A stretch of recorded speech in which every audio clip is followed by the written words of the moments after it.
Welcome. This is the Dan D True Crime stream. We'll be watching the Sarah Boone trial, and if I've done this correctly, we're going to start right away. I'll meet you in the chat, but this is James Owens, cross-examination of Tanya Werner after extensive sidebars, and don't worry, there will be more.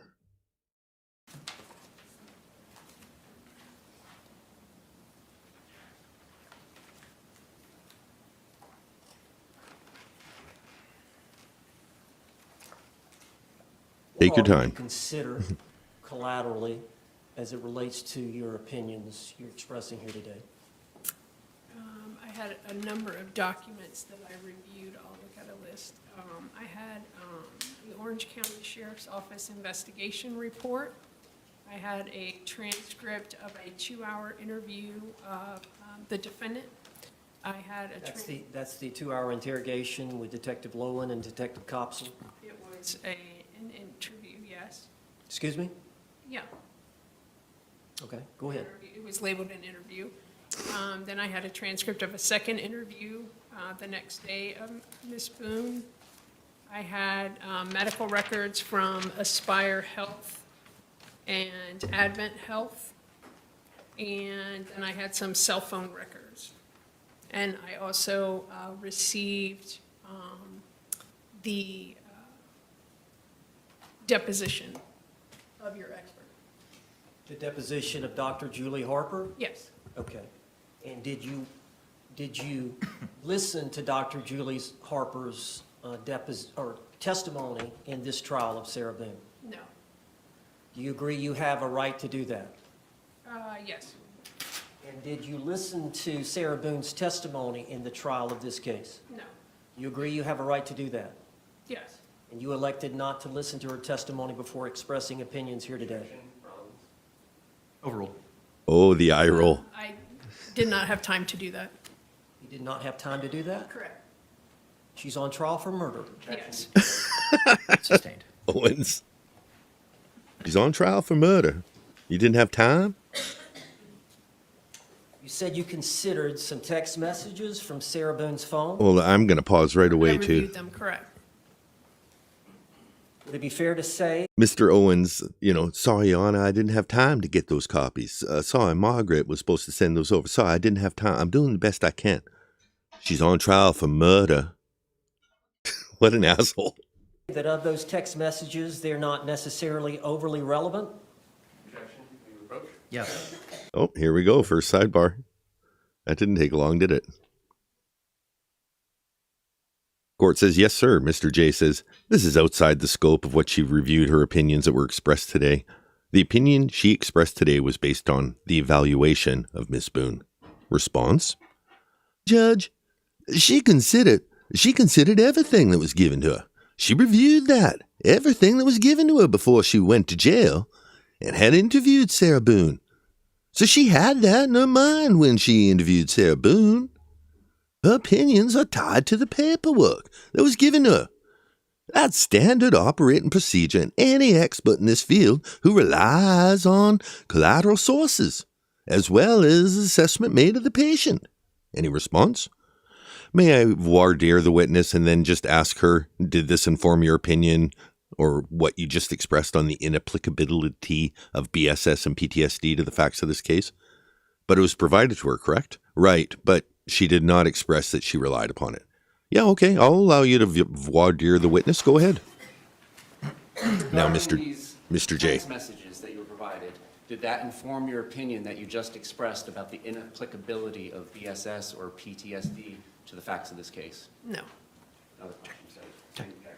Did it apply to your opinion that Sarah Boone suffers from battered spouse syndrome? No. Are that information, when you express opinions in court about a patient or about an individual, you rely on your personal assessment as well as the documents and evidence that you're provided and asked to review, are you not? Correct.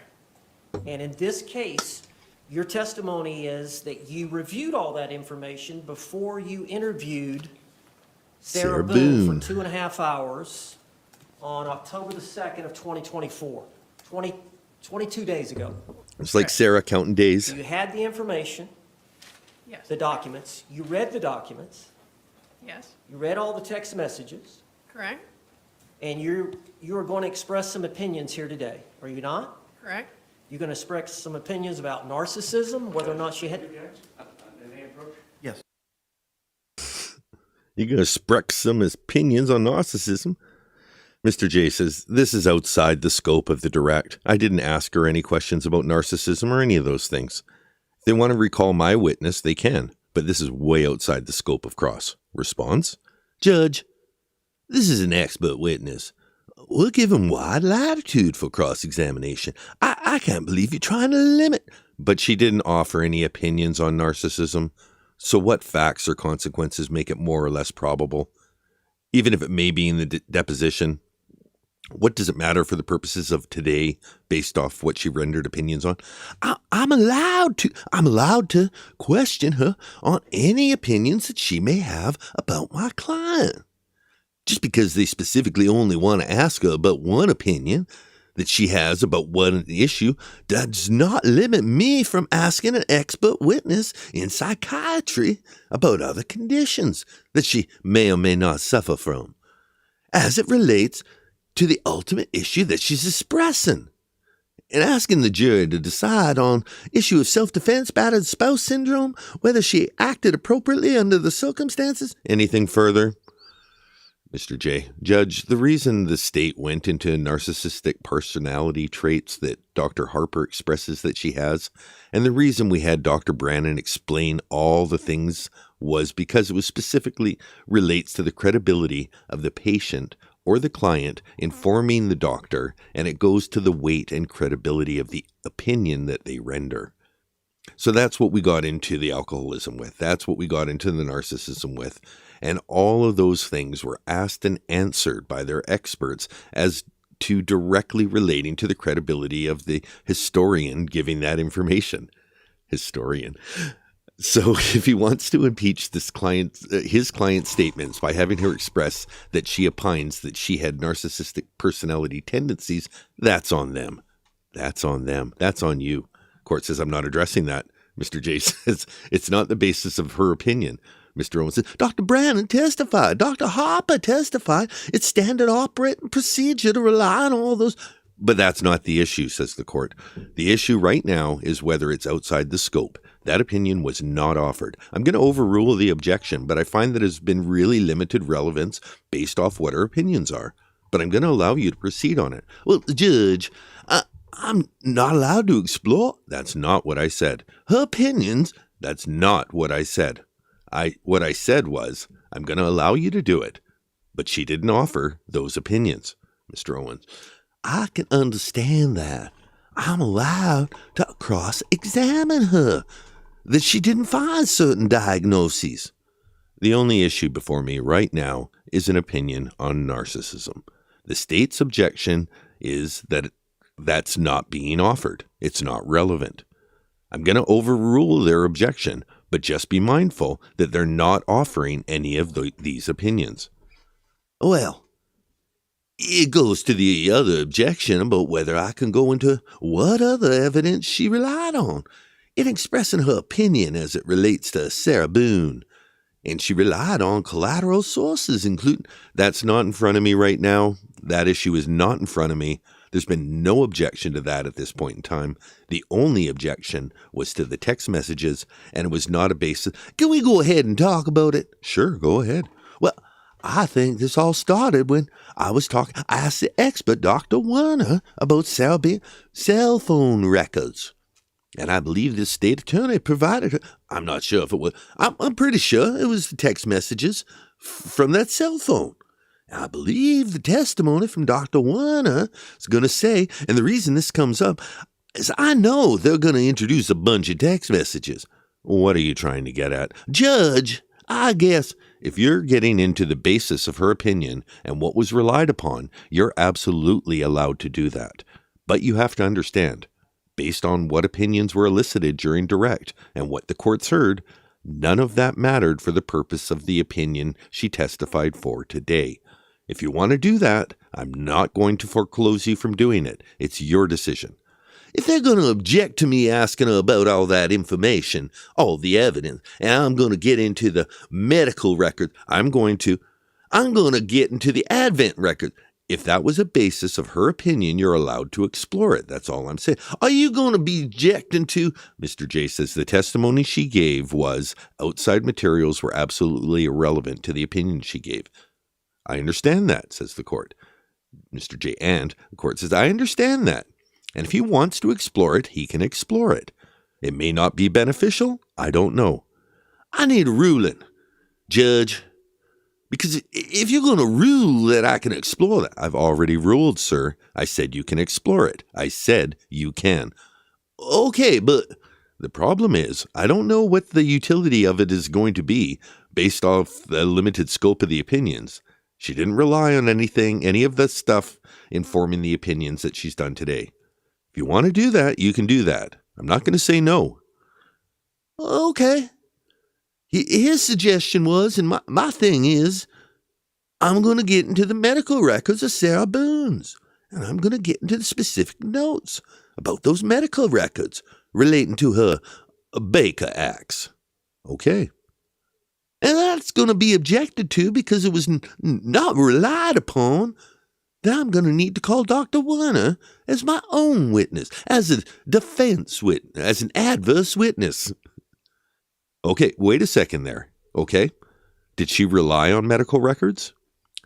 Mr. J, she was provided them, but her direct testimony that we all just heard together was it did not inform her opinion that BSS and PTSD do not apply to the facts of this case. Court says, well, if you're able to tie it, that she relied on them somehow, we can address that. It doesn't address any issue of hearsay or a 704 issue. Mr. J says, well, experts, just like I did. Court says, on cross-examination, you're allowed to get into it. Mr. J says, if an expert relies upon what she said today, she did not rely upon it.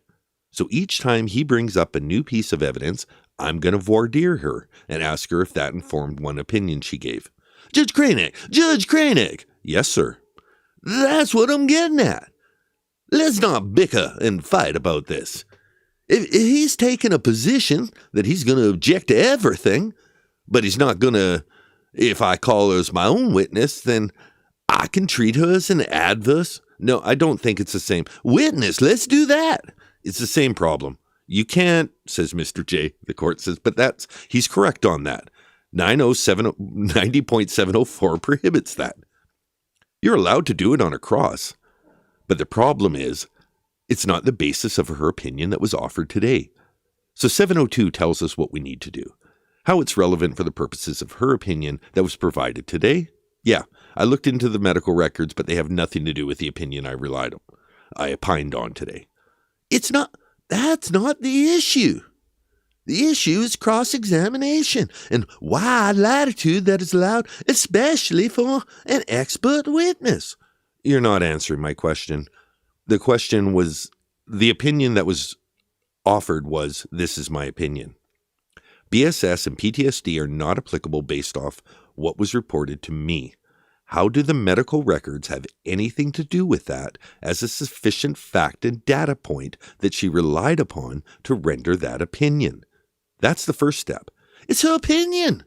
I can expose her opinion as not reliable. I can expose that she admits that she suffers from battered spouse syndrome. I can expose her opinion that she suffers from alcohol use syndrome. I can expose her opinion that she suffers from an anxiety disorder or an adjustment disorder. I can expose her opinion that she meets some criteria for narcissism, and she relied on those records in formulating that opinion, as every expert does in the field. I'm granted wide latitude to go into all that, to express, to attempt, to impeach, to show she's biased, to show she's the state witness, and that her only job is to try and help the state win their case. Holy, okay, hold on. Slow down, mister. Ma'am, is it fair to... Holy. I thought that I was ahead of the game.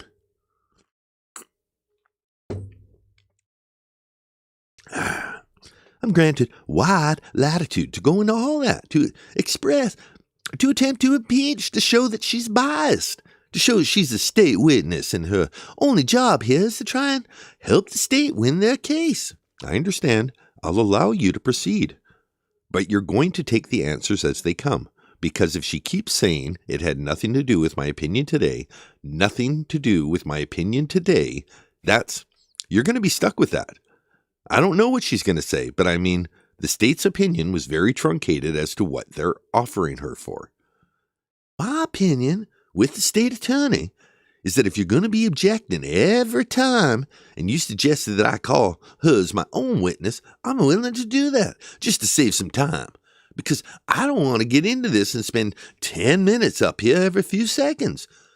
If it would be better, I'll just call her as my own witness. Anything else, Mr. J? Just so we understand the law, you can't get into inadmissible evidence on direct. Court says, I know that. Mr. J says, and there's no basis for a Sir Rebuttal case. Court says, I'm not addressing Sir Rebuttal at this point in time. But he's correct.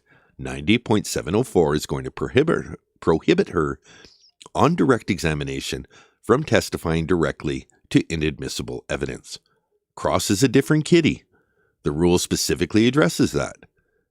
I'm going to allow you to do it, and you can object, Mr. J, and Mr. J, I'll just ask for the voir dire. Court says, we'll address it as we go. You may proceed. Objection is overruled. Say, in your evaluation of Sarah Boone on October the 2nd of 2024, that you felt like the text messages that you received from the state attorney Objection beyond scope. Overruled. are not relevant to your evaluation of Sarah Boone. Withdrawn. I wasn't sure at the time who actually, I wasn't sure whose phone number it was. In all honesty, we discussed that in the deposition. And Yeah, let's just take a second and appreciate Mr. J, because another one to say, bringing up with a lovely creative spelling of J as well. Oh, the shade with a love heart. And yeah, I love, like, just so we all understand the law, including Krenic in there. Krenic's like, I know the law. But you're right. That absolutely is the law. I wasn't sure. I have no proof of who actually sent the text, who actually had possession of the phone and put the text, any of the text in. Well, I was there for the deposition, was I not? Or I appeared by Zoom, did I not? No, so you were present in person. Okay, I'm trying to think. Oh, deposition. The It was deposition. by Zoom, yes. Hold on. I'm reading in the chat. There was a blink demonstration done by HMO and X-Derek, and X-Derek wasn't able to do it. X-Derek's never been on camera, has he? How?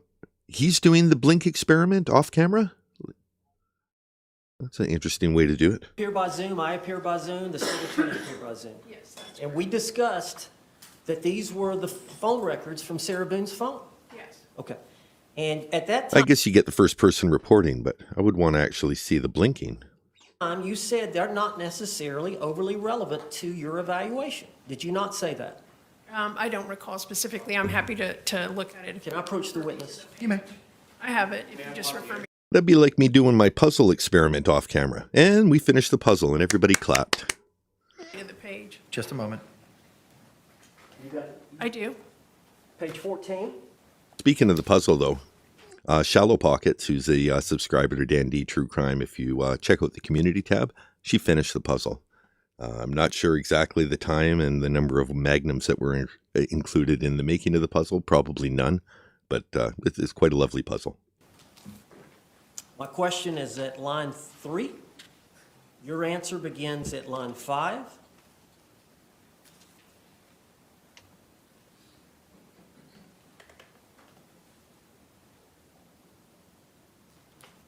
Correct?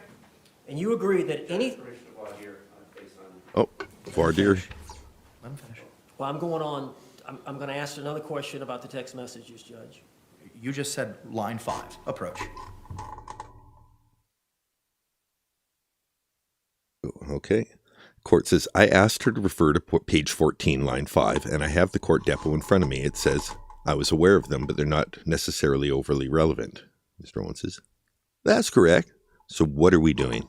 If you're going to ask her to rely on that and ask her about the text messages, you need to give her the opportunity to say this is what she said.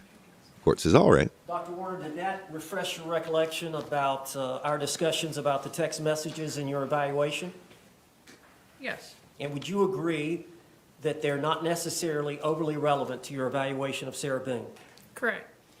And you agree that after reviewing all those text messages, that there was nothing that stuck out to you that caused you to pause and feel like they may have some impact on your evaluations of Sarah Boone? Dorgan suggests that I must trust. Trust. I do trust, but then I verify. Permission to voir dire? Can she answer the question? Have her answer the question first. I'm not sure what you're referring to in the deposition. Page 14, my question is at line 21, your answer is at line 25.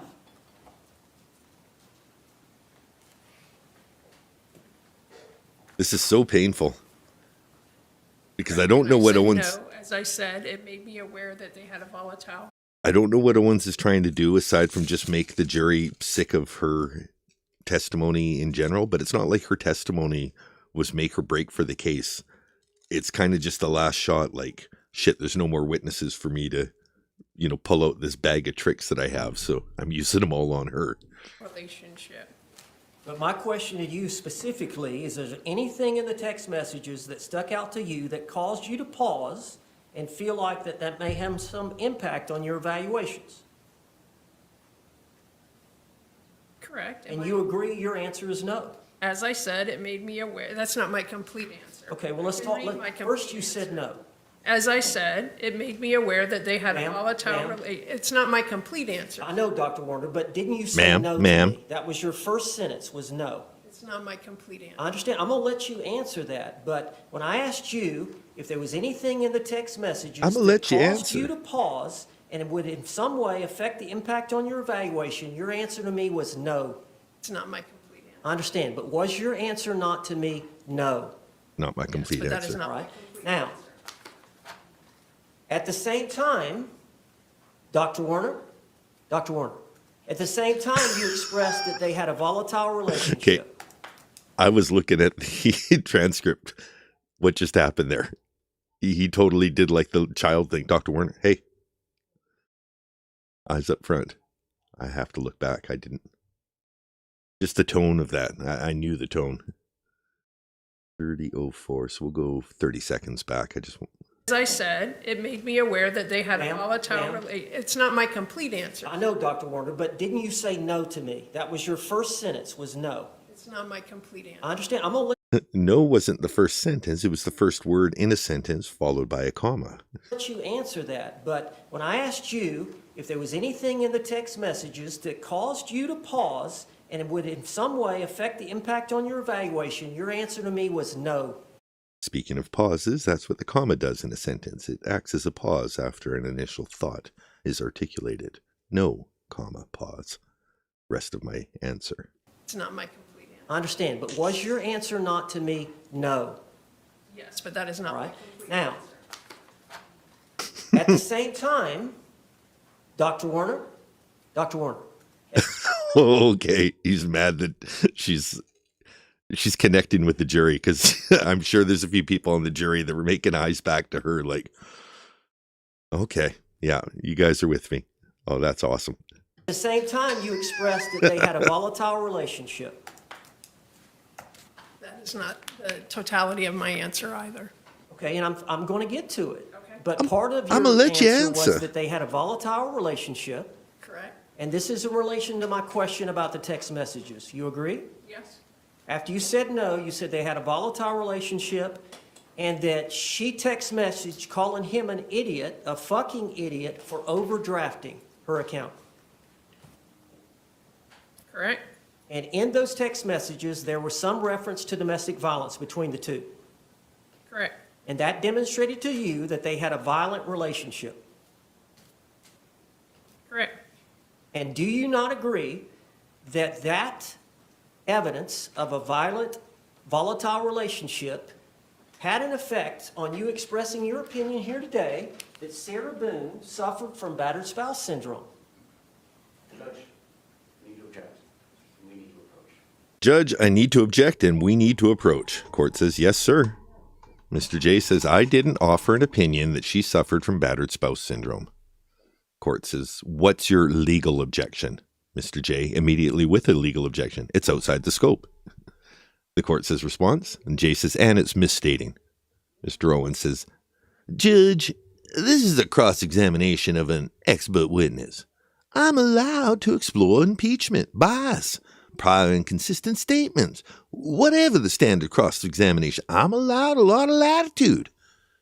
Cross-examination is fundamental to a defendant's right to a fair trial, especially. But what does this have anything to do with anything if she's not? Did she render an opinion as to this issue? Yes. Just earlier, outside the presence of the jury. She said my client did suffer from battered spouse syndrome. The state didn't offer that. Did I just go back? I'm pausing it now. State didn't offer that. Court says, your objection is outside the scope? Mr. J says, yes. Court says, objection is overruled. Mr. J says, and relevance and misstatement. Court says, how is it a misstatement of facts? Mr. J says, because she has not testified to that in front of the jury. Court says, that's fair. Mr. Owens says, I'll ask her. Mr. J says, and we're going to object. He can explore and cross-examine. Did they just, maybe they stopped and went again. I'm going to let it play. I'll ask her, and we're going to object. He can explore and cross-examine her opinion that she rendered and point out all things that she should have looked at and didn't, and that's fine. But now what he wants to do is he has an imaginary direct examination that I didn't give her. He imagined that I was going to go into all this stuff, and I didn't. It's really going to be outside the scope because she didn't rely on anything for her opinion that she expressed except for Mr. Boone's evaluation on October 2nd. Court says, anything else? Judge, I got Airheart down in the car. I mean, I don't know if we're going to have to take a break for me to get that, but I don't have the rule, but she offered and expressed several opinions relating to Ms. Boone in her deposition. The court says, just because they're in deposition doesn't mean it's necessary for a trial. We all know this. That directly affect my impeachment of her on the opinion that she expressed on direct. I'm going to make those arguments in my cross-examination are going to be tied to closing argument and retaliation in relation to limiting her opinion when she had other opinions that were not disclosed by a state. I'm not going to get into disclosure or non-disclosure. We've already addressed that. I'm not talking about what he didn't ask her on direct. He limited his direct. That's his choice. Exactly. I'm allowed to explore all the others and then argue that he didn't explore those issues. He wanted to limit. I am not going to allow that. That is improper closing argument. That is complete improper closing argument. That is demeaning to the credibility of an adversary. You are attacking a person. That's an ad hominem attack. You're not allowed to do that in closing. He didn't do this. That was his choice. He didn't do that. You can't do that. Now, if you want to talk about the opinions that she offered, that's a different kitty. I'm not going to allow you, Mr. J, or you, Mr. Owens, to attack each other in closing argument. We are not doing that. I understand stress is high. I understand tensions are high. We need to bring down the boiling point, but I am not going to allow you to attack each other one way or the other in closing. Can we have a break? I like to get the Airheart. I'm going to allow you to do it. I understand, but I'm a little hot right now. I think a break will do us all some good. I feel if I have a chance to get Airheart and review it, I can point to the issues. Obviously, this is a critical issue in the case. I'm not disagreeing with you. It's 12 o'clock. I'm not disagreeing with you. I'm about to blow my top. Okay, and I don't want that to happen. I don't want anybody to blow their tops. Mr. J, anything else? No, sir, just that cross-examination. We understand what cross-examination of an expert entails. If an expert comes in and gives opinion about A, certainly attack that. But just because I chose not to give her opinions on B, C, and D doesn't mean he gets to bring them in and attack them. Court says, here's what we're going to do. We're going to go ahead and take that break. And I'm going to ask the jury to be back here at 1:30 p.m. Then we pick up from there. Is there any other argument you're going to make other than outside the scope or relevance with regard to Mr. Owens' opportunity to explore these other opinions? That depends on the questions asked, says Mr. J. Court says, that's fair. Mr. J says, but again, if he's going to say, well, text messages or Spire records or whatever, when the opinions she offered today are not based on it, I'm going to object to the relevance of it. Okay, I got it. And Judge, I want to review Airheart. I have further response if something changes. Okay, understood. Thank you very much, all. It is 11:55. At this point in time, we're going to go ahead and take our lunch break. No break for Dan D. True Crime that wasn't that amazing. That's probably my biggest highlight of the sidebars yet. We cannot let that go. You guys know what I'm talking about, right? That was amazing. That was amazing. I'm going to reread Judge Krenic shouting down both of them, mostly Owens. But I think just letting Jay know, I hear your snark. I know what you're doing. I know you're a lot more clever than Mr. Owens, but I'm laying down the law here. I'm in charge of this court. I know you know the law, Mr. J, but this is my court. That was brilliant. That was great. What do you guys think? I see another one to say. Loved it. Dorgan, bravo, Dan. Breaks are for losers. Yes, Beth of a salesman. Thank you. Wow. Yeah, that was something. Okay, so we're going to do a repeat. If anybody needs to, take a break or, go to the bathroom, whatever, I'm just going to reread the Judge Krenic shutdown of both lawyers. And look at the control he has for his courtroom. This is amazing. So let's maybe Mr. Owens getting hot under the collar, and then we'll switch to. Exactly, and I'm allowed to explore all others and then argue that he didn't explore those issues. He wanted to I am not going to allow that. That is improper closing argument. That is complete improper closing argument. That is demeaning the credibility of an adversary. You're attacking a person. That's an ad hominem attack. You're not allowed to do that in closing. He didn't do this. It was his choice. He didn't do that. You can't do that. Now, if you want to talk about the opinions that she's offered, that's a different kitty. But I'm not going to allow you, Mr. J, or you, Mr. Owens, to attack each other in closing argument. We are not doing that. I understand stress is high. I understand tensions are high. We need to bring down the boiling point. But I am not going to allow you to attack each other, one way or the other, in closing. Well done, Mr. Krenic. Judge Krenic. I'm going to give you a similar instruction that I've given you throughout the last couple of days. Give me a moment to pull it back up.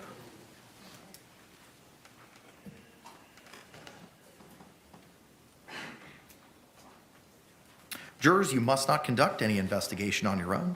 This includes reading newspapers, watching television, or using a computer, cell phone, the internet, any electronic device, or any other means at all to get information related to this case or the people and places involved in this case. This applies whether you are in the courthouse, at home, or anywhere else. You must not visit places mentioned in the trial or use the internet to look at maps or pictures to see any place discussed during the trial. Jurors do not watch local news or read local newspapers. Jurors must not have discussions of any sort with friends, family members, or even your fellow jurors about the case or the people and places involved. So do not let anyone make comments to you or ask questions about the trial. I want to stress again, bless you, that just as you must not talk about this case face-to-face, you must not talk about this case by using an electronic device. You must not use phones, computers, or other electronic devices to communicate. Do not send or accept any messages related to this case or your jury service. Do not discuss this case or ask for advice by any means at all, including posting information on an internet website, chat room, or blog. With that, members of the jury, we're going to be in recess till 1:30, and we'll pick up at that point in time. Thank you so much for your service. So I'm just going to update the scroll at the bottom to let new viewers know to rewind back to 33 minutes for the best sidebar possibly so far of the trial. Then we'll skip ahead and catch up, but just going to take a second while we're watching court here anyway. Make those changes.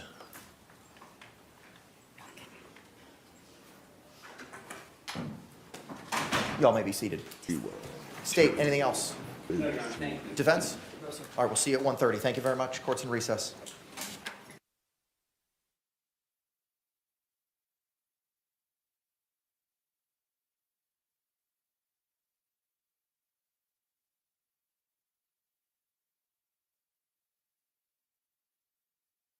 Okay, we'll say rewind to approximately 33 minutes of this stream to hear a great Judge Krenic sidebar.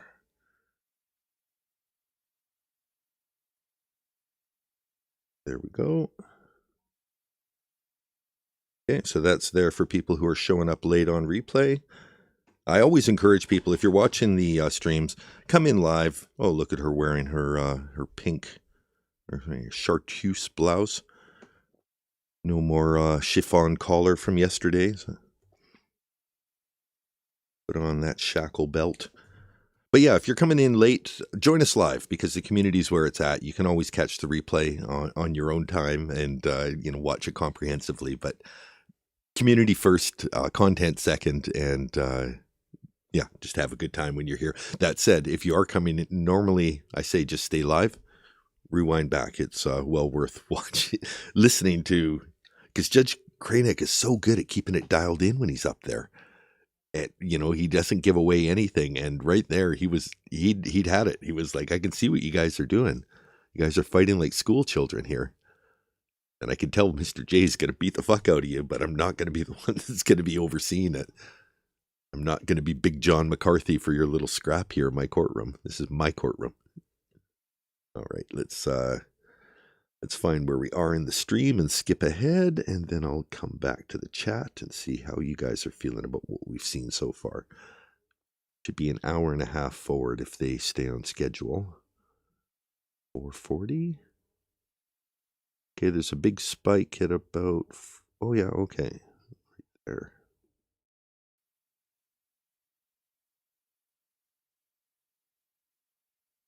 Oh, it looks like they get back a little late. Yeah, the spike is just from people tuning in. No, sir. Yes, sir. Yes. No, sir. Yes, sir. No, sir. Yes, sir. We're close. Uh-oh. Oh, the dreaded spinning wheel. Spinning wheel. Dr. Warner, good morning. Wah. No, we're not doing that again, that's for sure.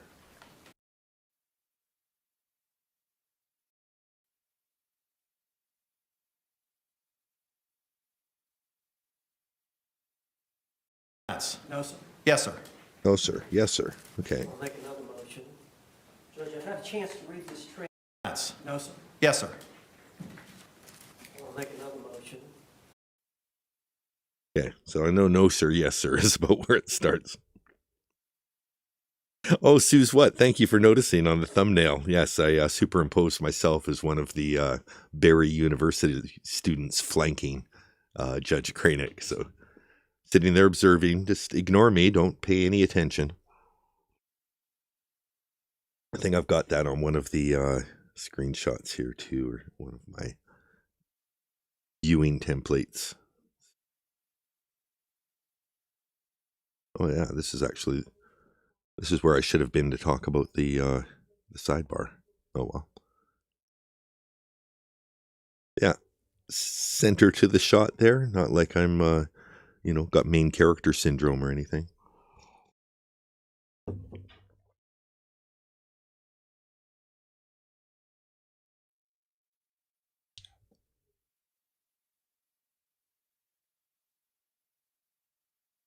Another one to say says, just when I thought my respect for Krenic couldn't get deeper.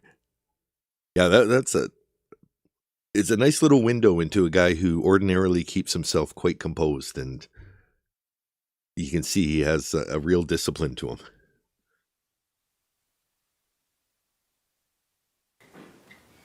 We are back on the record. Case number 2020 CF 2603, State of Florida versus Sarah Boone. Let me get appearances for the state. Steve Castro on behalf of the state. Little hot under the collar. Defense. James Owens for Ms. Boone. Tony Henderson for Sarah Boone. Kevin Beck on behalf of Ms. Boone Jury. Ms. Boone is seated at counsel's table wearing the same clothing from this morning. Are we prepared to bring back in our jury at this time, state? Yes, Your Honor. Defense. No, sir. Yes, sir. No, sir. Yes, sir. I'll make another motion. Judge, I've had a chance to read this transcript, and I'd like to draw your attention to a few pages. Which transcript are we referring to, sir? The October 4th, Oh. deposition of Dr. Tanya Werner. Okay. Heads up, this is going to get annoying for a while. Yes, sir. I have it in front of me. May I see it? Yes, sir. I'm referring to page 38 at the very bottom, line 21. Answer, I need to go through my notes and think about it and process it, but I had other depositions, as you were aware yesterday, so I had to prepare for those and go through that. So I had not had time to process through all of my notes prior to this deposition today. Page 39. Line 2, well, doctor, I'm not trying to inconvenience you. You know, the judge set for October 7th for jury selection. Line 5, she answered, okay. Question at 6, but I don't anticipate your testimony would be until later, you know. Maybe we could discontinue your deposition and then reset it when you've got time to review. Because obviously, I'm not going to want to take your deposition and then you have other opinions that are not going to be covered. So he's just reading from the transcript right now to him. Mr. J says, what is your position? And at 14, Mr. J, conducting discovery after the jury trial starts is completely unacceptable to me, so that's my position.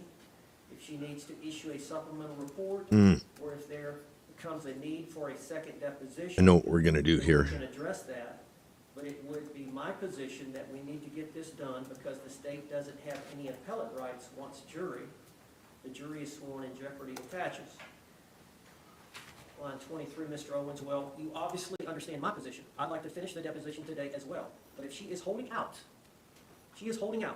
that she may have other opinions and other diagnoses after she has had more time to think, review the paperwork, then obviously that creates an issue. The witness on line 4, page 40. But if that happens, I can bring that forward, and then you can add to your deposition at that point, if my opinions change after having reviewed further. Line 8, Mr. Owens. Mr. J? Line 9, Mr. J, I think you need to plow ahead. This is our time where the court reporter is prepared to give us a transcript by the end of the weekend, and if something needs to be amended, then she can A, issue a report, and then B, if you need to take a deposition, an abbreviated deposition on the limited subject matter she is not prepared to testify about on today, then we can do that. But the notion of halting a deposition today that is set for 3 hours and then doing a 3-hour deposition during trial, especially after jeopardy is attached, is not what the state would do. Line 23, page 40, Mr. Owens, I'm not suggesting that, Mr. J. I'm suggesting that we just said at the very beginning. I'm suggesting what you just said at the very beginning, which is let's finish. But if she has some supplement, then I would want to take a brief second deposition as it relates to any new diagnoses or opinions. Then Mr. J goes, I think he gets confused about an issue relating to a diagnosis of an adjustment disorder or anxiety disorder. So we get down to the bottom of page 41, line 22, Mr. J. Okay, so on this topic, if something new comes up, then we can address it. But if we have other topics to depose her on, then I would suggest we go on. Okay, and then another option. Line 1, Mr. Owens, That was I this agree. at 1.5. And Dr. Werner, just let the We're also state going to try attorney know. a mute where it just continues and I read. I know you may be, we're on short time, but if you do a review of your notes over the weekend, whatnot, and formulate any other opinions, just let the state attorney know and we'll address it. Line 7, the witness, absolutely. That was our understanding. I've been ambushed by a new opinion that I was not made aware of by any kind of report. I was not notified by Dr. Werner. I was not notified by State Attorney William J. I first heard about the opinion relating to imminent threat. The ultimate issue was a move for trial misconduct. Oh. Okay, sorry. It is good me reading it, but there's one of the best Judge Krenic responses coming up in the book. Well, I'll rewind it just so we didn't miss it. Oh, so all of that, oh my goodness. Thought it'd save us time of listening to James, but we have to listen to him. You got to eat your medicine. Disorder. So we get down to the bottom of page 41, line 22, Mr. J. Okay, so on this topic, if something new comes up, then we can address it. But if we have other topics to depose her on, then I would suggest we go on. And then page 42, line 1, Mr. Owens, I agree. And Dr. Werner, just let the state attorney know, I know that you may be, we are short. We are on short time. If If you do review your notes over the weekend, and whatnot, and formulate any other opinions, just let the state attorney know and we'll address it. Line 7, the witness, absolutely.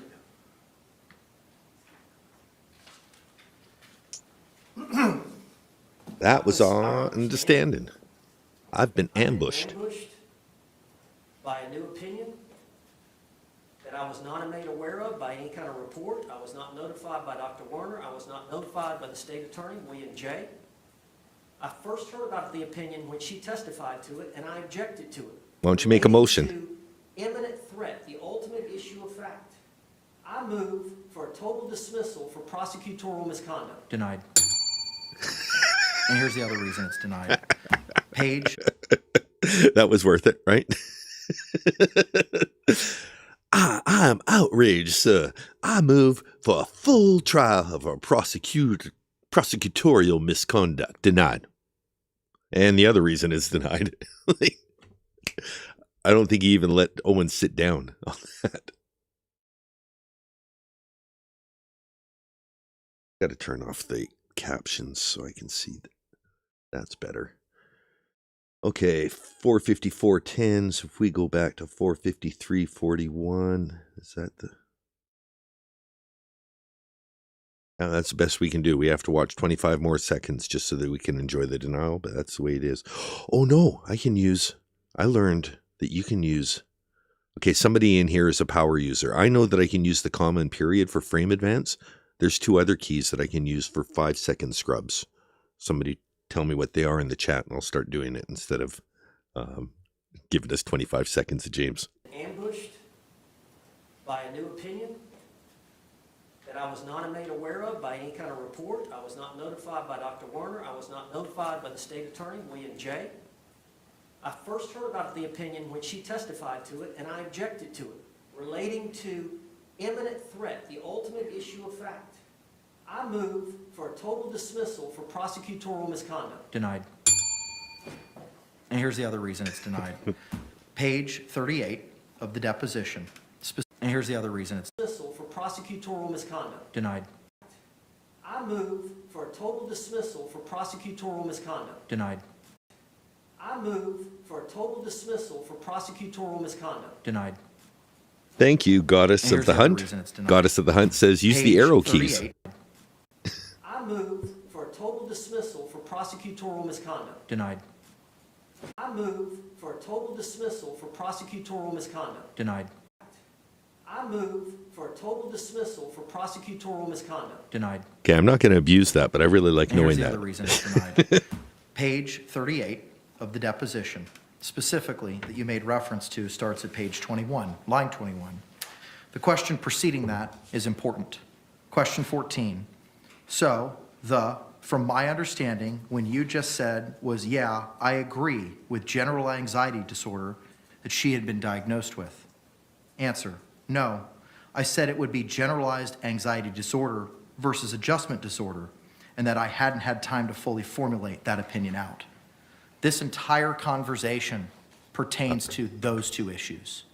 Anxiety disorder. I'm going to shout out everybody who got those arrow keys in there. Amy Zeitgeist did. Hairball Yarn was bringing it up. Thank you to everybody who brought me to. This is great. That's so good. And here's the other reason. Dismissal for prosecutorial misconduct. Denied. I move for a total dismissal for prosecutorial misconduct. Denied. I move for a total dismissal for prosecutorial misconduct. Denied. If you ever see Blue River in the chat, Blue River does some content, has their own channel. You should go check it out. I think there was some post where she was saying, like, got some great new shit posting coming up. And I'm like, oh, so I had to look up what shit posting is, and I guess it's a whole genre that involves like doing glitch and replays and just really focusing in on moments. That denial I could totally see being one, and this is like my cheap ass way of doing a Blue River shit post. I move for a total dismissal for prosecutorial misconduct. Denied. Fact. I move for a total dismissal for prosecutorial misconduct. Denied. Fact. I move for a total dismissal for prosecutorial misconduct. Denied. It's so And good. here's the other reason it's denied. Page 38 of the deposition, specifically that you made reference to, starts at page 21, line 21. The question preceding that is important. Question 14. So, from my understanding, when you just said was, yeah, I agree with general anxiety disorder that she had been diagnosed with. Answer, no. I said it would be generalized anxiety disorder versus adjustment disorder, and that I hadn't had time to fully formulate that opinion out. This entire conversation pertains to those two issues, anxiety disorder and adjustment disorder. Has nothing to do with PTSD, nothing to do with battered spouse. But Judge, we go on, and I see what she's doing, that she's saying, hey, I Judge, I see what she's doing. I'm pretty smart. I may have this accent and come from the panhandle, but I'm capable of seeing what she's doing, Your Honor. got jammed up. I had a deposition yesterday. I didn't really have time between. You didn't have time? Mr. Owens, this is a murder trial. She's on trial for murder. You didn't have time? You didn't have time? The evaluation and the deposition 2 days later, she had a deposition in between to really think about it, really review my notes. So as a catch-all, I said on page 40, if you have other opinions or other diagnoses after she has more time to think and review the paperwork, then obviously that creates an issue. So yes, that was initially what she was talking about specifically, but I realized what she was saying was she was going to have to reflect on a lot of these opinions. So I expressed. That's, respectfully, sir, that's not what it says. Ooh. That's specifically in line with the anxiety disorder versus adjustment disorder. That was the entire topic that was being conversed with. Now, later in the deposition, there are references, as I believe that I identified previously. Give me a moment.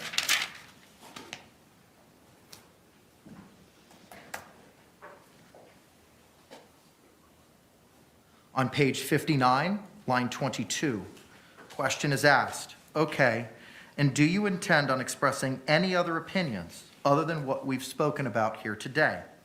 Line 25, no. I will answer whatever questions I'm, moving to page 60, line 1, asked.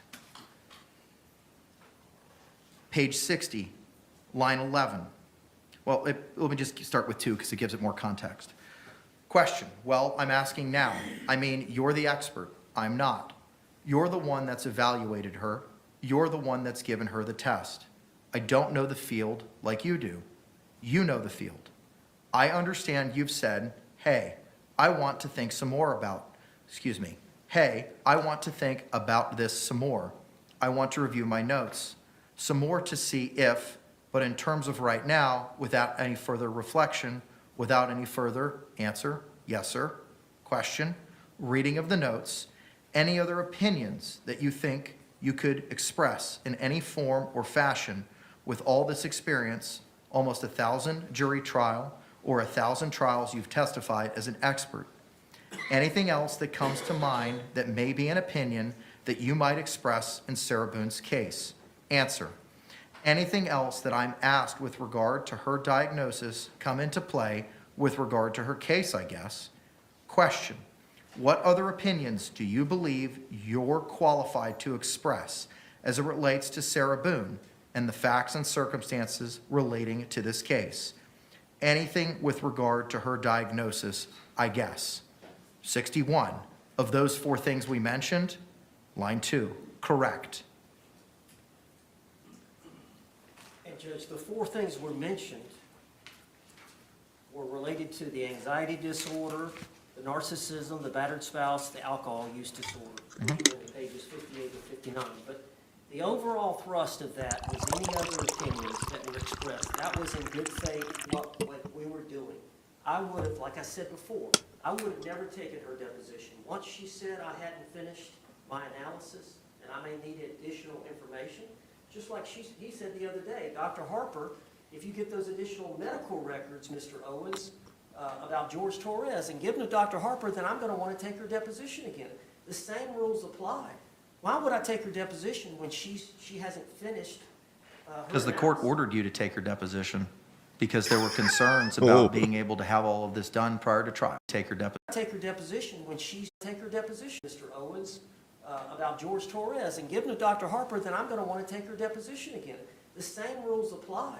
Why would I take her deposition when she hasn't finished her Because the court analysis? ordered you to take her deposition.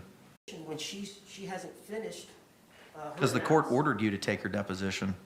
When she hasn't finished her Because the court analysis. ordered you to take her deposition because there were concerns about being able to have all of this done prior to trial. And you I love the arrow key. Oh my God.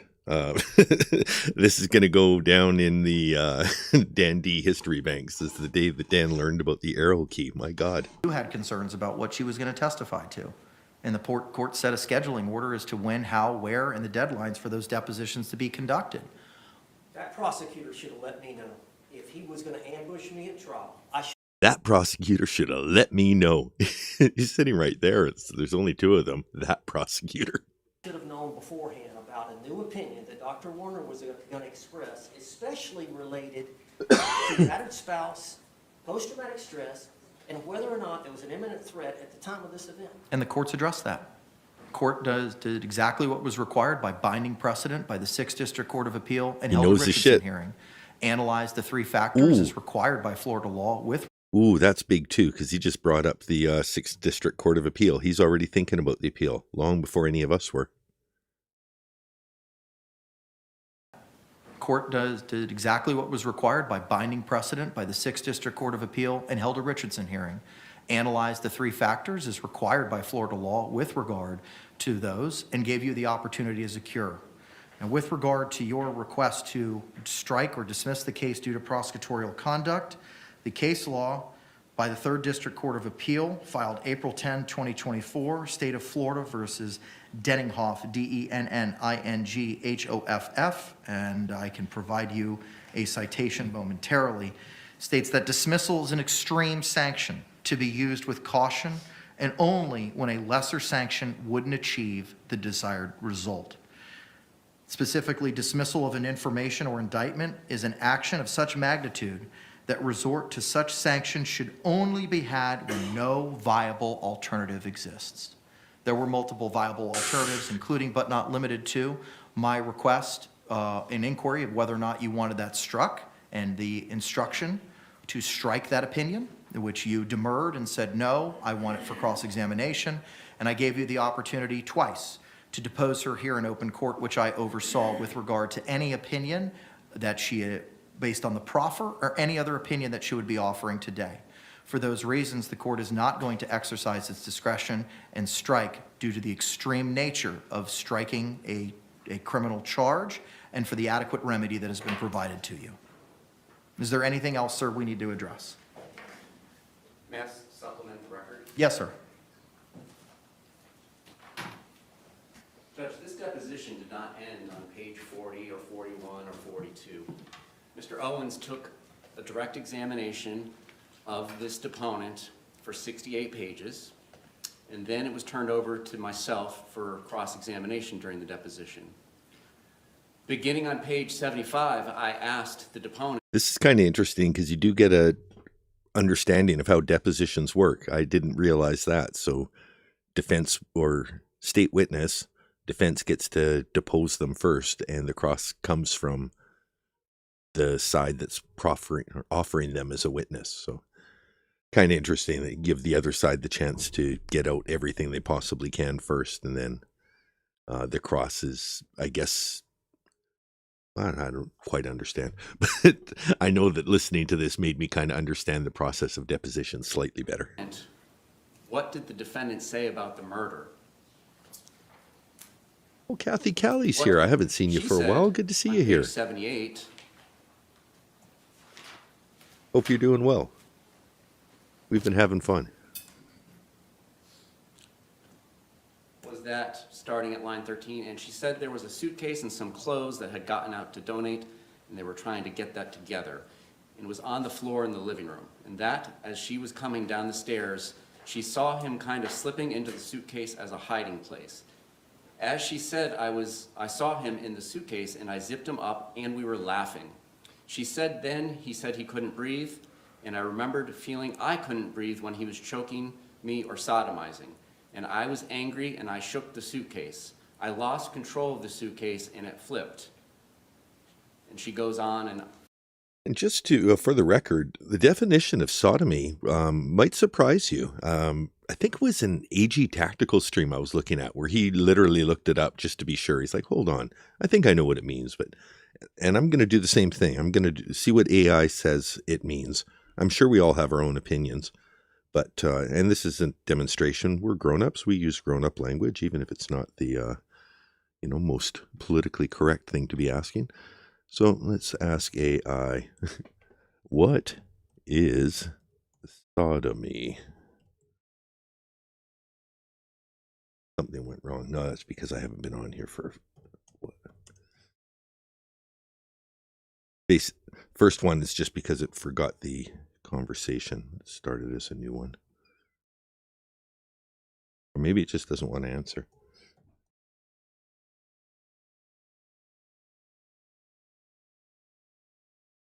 Sodomy is a broad legal and historical term that generally refers to non-procreative or unnatural sexual acts. Most commonly is defined in the legal context as sexual contact involving the mouth or anus of one person and the sex organs of another, or sexual acts with an animal. My God, that's quite a range. So everything from a BJ to, ugh. See, so, you think you know something, right? Anyway, yeah, so, the sodomy could have been oral sex. Poor Sarah. Anyway, so, yeah, sometimes words have loaded meanings and, you always just think the worst of them. That said, why is anal the worst? Because if it had anything to do with bestiality, I'd leave the anal out of it.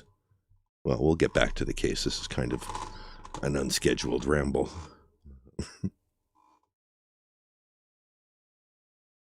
You can hear that. I can hear it. I've got the mic plugged into the rafters. It's like connected up there.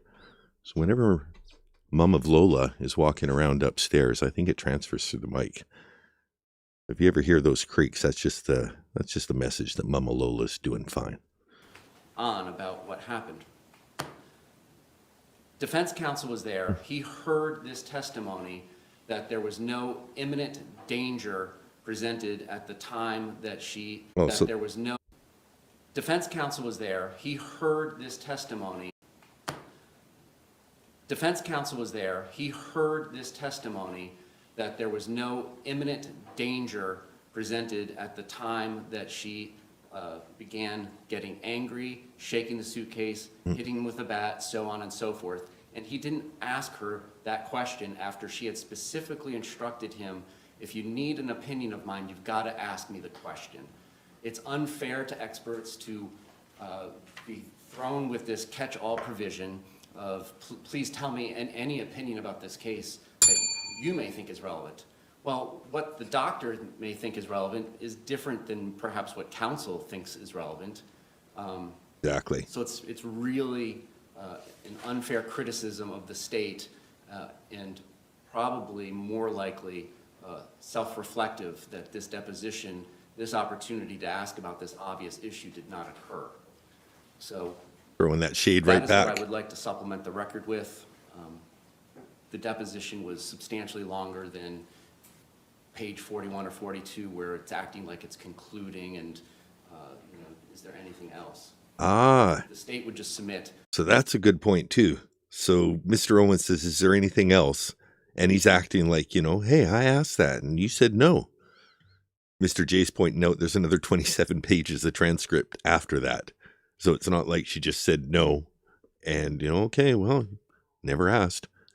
He still asked another 27 pages worth of question and answer after what he's kind of showing as what looks like the end of the interview. Like, what am I supposed to do? She didn't tell me. I understand very well what my ethical duties are. I do not have any ethical duty. Ooh. Very well what my ethical duties are. The state would just submit, I understand very well what my ethical duties are. And that's a statement by exclusion of implication to Mr. Owens. Like, I understand my ethical obligations. I'm not speaking about anyone else here in this courtroom, but I know what I'm supposed to do. I do not have any ethical duty to provide him an unrecorded statement that is not inconsistent with prior testimony. This doctor did not give me any unrecorded statements inconsistent with her testimony. Thank you. Thank you. Judge, I'd like to add on page 79 that Dr. Warner claims that Sarah said he put his 2 fingers out and I hit them with a bat. So there was a rule of completeness, but for him to say that that's not standard operating procedure when you're taking a deposition of an expert. Mr. Owens, I've ruled, sir. I understand. I understand your position. However, the questions that were specifically asked, which gave rise to this, specifically pertain to opinions of PTSD. I'm not going to rehash any and all of those things. The record speaks for itself. The court has ruled. Your motion for dismissal of the charges is denied. For the record, the citation that the court relied upon with regard to Denninghoff is located at 388 Southern 3rd, 10055, located at pinpoint 1057, Florida, 3rd District Court of Appeal, April 10th, 2024. With that, are we ready to bring back in our panel? No, sir. No, sir. Judge, I've got Earhart's Florida Evidence. Oh, God. Re-edition, Volume 1, Charles W. Earhart. I've already, let me tell you how you're going to rule on this. I'm going to allow you, as I set up here at Sidebar, to go into the facts that she relied upon and what it is that she utilized. I'm going to allow you, sir, as I set up here at the bench before the lunch hour, to go into those opinions that she didn't offer here today. And on rebuttal, Mr. J, I'm not going to allow you to stand up and say, may I voir dire, that wasn't one of your opinions today. You can address all of that in redirect. Is that clear? Clear to the state. Clear to the state. Let me just review to see if, because I had several. What you had inquired of me, Mr. Owens, up here, was that you wanted to go into these other facts, medical records, text messages, statements, and you said, if I can't do it now because he's going to object, I'm going to call her and assert rebuttal. And the problem, as the state pointed out, is that you can't use her as a conduit to admissible evidence on direct examination. And that if you want to do it, you got to do it now. And your argument was it goes to her bias, it goes to her credibility, and that you're permitted wide discretion on cross-examination. I agree with you. I agreed with you before the lunch hour. My ruling hasn't changed.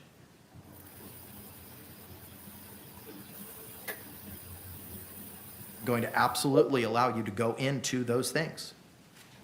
I appreciate that, Judge. I appreciate that, Judge. The other thing I wanted to readdress was,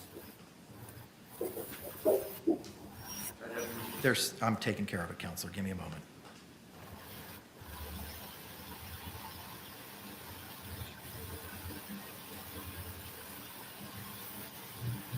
Must be something to do with the business of the court. Sometimes the prosecutor's just Yes, aware of the process. Judge, And I'm referring to Earhart's treatise, section 90.703, opinion on the. I'm sure he's well aware of Airheart.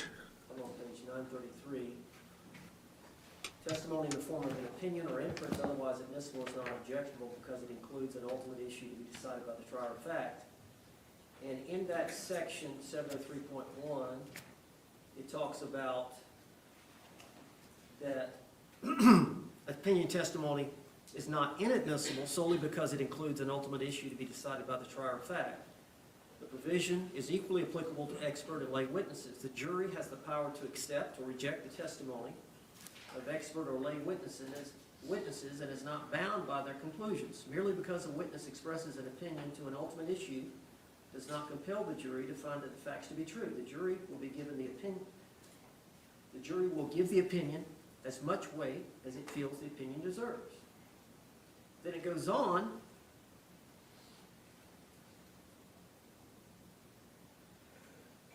Okay, I'm going to mute him and try and read and see how this goes.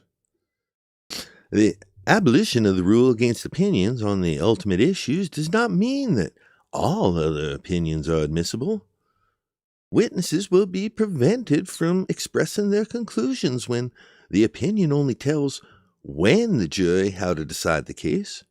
Witnesses will be prevented from expressing their conclusions when the opinion only tells the jury how to decide the case and does not help the jury to determine what occurred.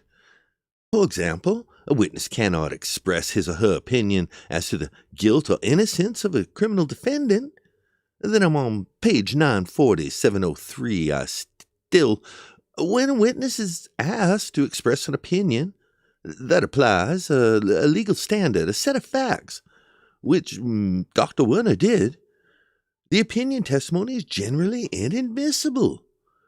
The danger is that the witness will apply a standard, a definition that is different from that defined by the applicable law. The application of erroneous legal standards results in the opinion testimony being misleading and not helpful. Cannot opine whether a nursing home was negligent in its care of the decedent. It's exactly what we spoke about at council's table. I know, Judge, but if you go on, it says an expert may not be permitted that a truck driver drove in a grossly negligent manner, whether the sheriff's conduct was unconstitutional, whether certain waters are navigable, whether the defendant's action constituted misapplication or concealment. Whether defendant's action constituted misapplication or concealment of funds or the legal obligations of the parties to a contract, or whether the testimony of the expert is permissible factual conclusion or impermissible application of a legal standard or definition to a set of facts is sometimes a fine distinction, involving a large measure of discretion with the trial judge. For example, the admission of expert testimony that certain... It goes on. However, if the witness expresses an opinion about the intent of the accused, the opinion, and this is important, one of the important sections. However, if the witness expresses an opinion about the intent of the accused, which Dr. Werner did, the opinion has not been permitted. The distinction drawn by the courts as to this type of opinion testimony is admissible or often not clear. Section 9-703 does not permit a witness to testify to legal conclusions or express an opinion upon questions of substantive law. This expert testimony regarding substantive legal principles may not be helpful to the jury and may create confusion in expert testifiers. Llewellyn, error to permit arresting officer referring to If I could finish. respectfully, Opposing expert but the citation, that is different or even in conflict with the testimony of an opposing expert. but the citations respectfully, counselor, Judge, if I could finish. respectfully, counselor, but the citation, That is different or even in conflict with the testimony of an opposing expert. but the citations respectfully, counselor, Judge, if I could finish. respectfully, counselor, the citations respectfully, counselor, Judge, if I could finish. respectfully, counselor, the citations respectfully, counselor, Judge, if I could finish. respectfully, counselor, the citations that you're referring to are not at issue. Judge, if I could finish.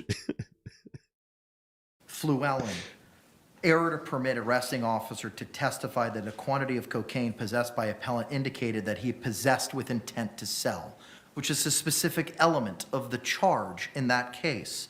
Gamble, officer's expert testimony with the amount of drugs found in defendant's possession was inconsistent with personal use and therefore intended for sale was inadmissible. 644 Southern 2nd, 1376 for Gamble, and Llewellyn, 703 Southern 2nd, 511. The Dinkin case that I read says this is acceptable.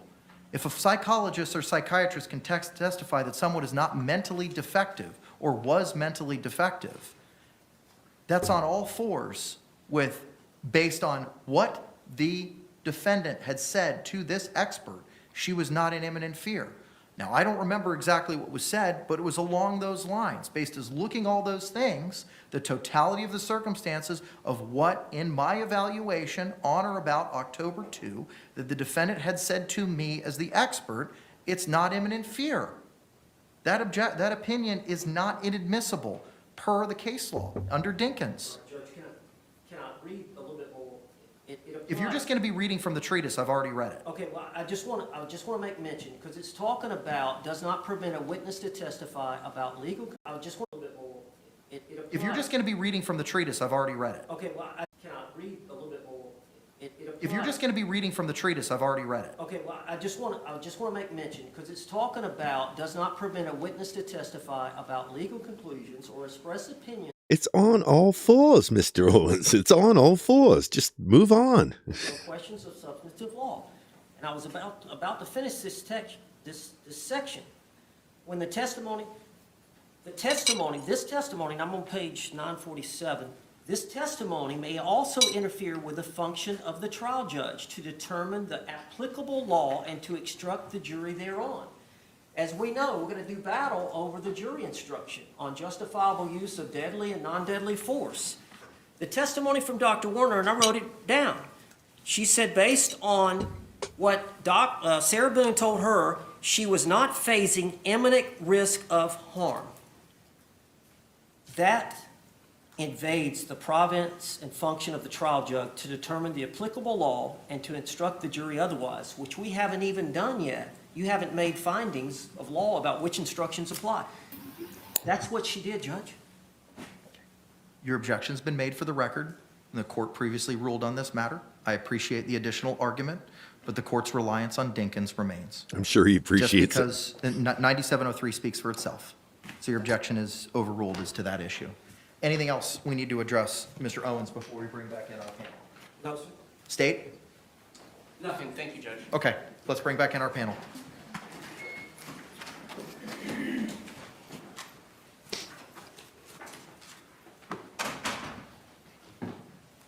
Juror 2 in the back row, I'm sure, is Juror 3 when it comes to decision day. And you'll find out why in a second.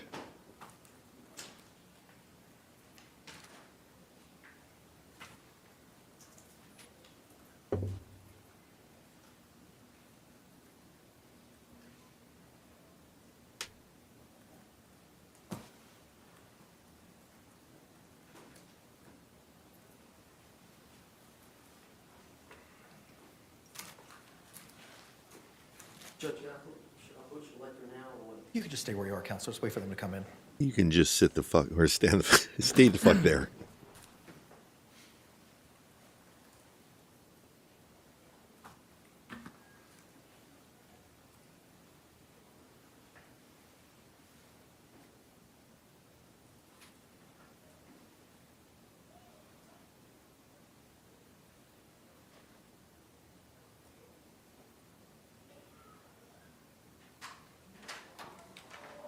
Jury's heard.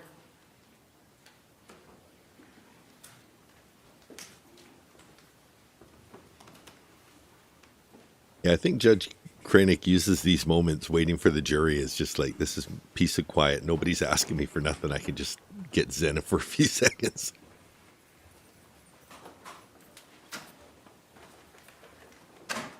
State, do you recognize our jury? Yes, Your Honor. Defense, do you recognize our jury? Thank you. All can be seated. Members of the jury, welcome back. Juror number 2, back row. He's already ready. I see those hands are raised. You know what's coming. Y'all complied to the court's instructions, right? Thank you. Record reflect all hands have been raised. Mr. Owens, you may continue your cross. Just for the record, if you have not seen this trial before, at sentencing juror number 3, when he's asked for the poll of the jury, immediately answers yes before the question is fully read to him about whether he gave his verdict freely. So every time that they come back from break now, there's one male juror that's got his hand up before Judge Krenic even asks if they've complied with the order, not to investigate the case. So at this point, 100% sure that's got to be juror number 3 that's doing that. It's giving everyone a nice smile during the court process. Examination, sir.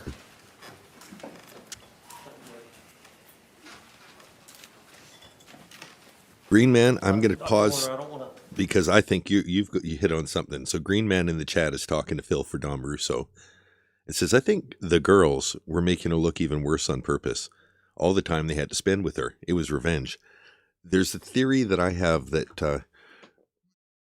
the pretty girls at school would hang out with a not so pretty girl to make themselves look better. And I think that having the job to make Sarah look good, I think they realized that they could make themselves look fantastic if they, came in, slapped a little makeup on Sarah like they had Homer Simpson's makeup gun. There you go, makeup done. And then they came in looking like, princesses. The contrast between them and Sarah is outstanding. So if that was their game, well played. Rehash it, but just for the jury's sake, would it be fair to say that the text messages that you were forwarded by the state attorney for you to review, you did not deem to be relevant to your evaluation? Right, they demonstrate. Ma'am, it's a yes or no question. Yes. These are all yes or no questions.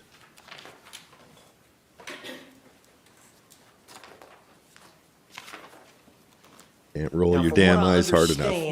understand, when the state attorney sent you the information, they did not send you any videotapes. Correct, So you have not reviewed any videotapes in this matter? correct. Now- The suitcase videotapes, either one of those you have not reviewed? I have not seen them, correct. Or any body cam videotapes you have not reviewed? What the hell is he talking about videotapes for? Tapes? Who's got videotapes? They're described in the police report. My question is, have you viewed any of the body cam videotapes relating to this incident? I have not seen them, correct. Yeah, I haven't seen any body cam videotapes either, Mr. Owens. Prior incidences between the two of them, have you reviewed any videotapes, body cam videotapes of any prior incidents? I have not, Have you reviewed the audio tapes related to some of the questioning of Sarah Boone? I have not. Have you reviewed the autopsy report? It's described in the incident report, but I did not see the actual autopsy report.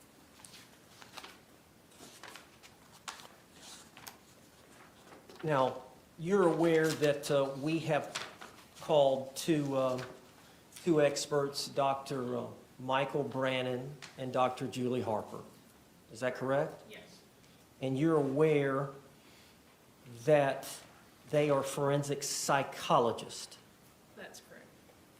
and you are a forensic psychiatrist. That's correct. So they didn't go to medical school and you did, That's correct. and they don't understand medical issues, so to speak. I don't have an understanding of what they understand medically. Maybe they do, maybe they Recall don't. telling me that they don't understand medical issues, so to speak? They haven't been to medical school, but I wouldn't understand their medical knowledge. If you would look on page 22 of your deposition. Yeah, I'll look, but doesn't change what I'm saying. Approach. Oh, there is an approach. Okay, good. Further explanation, please, Mr. J. It's a collateral impeachment, not a material issue.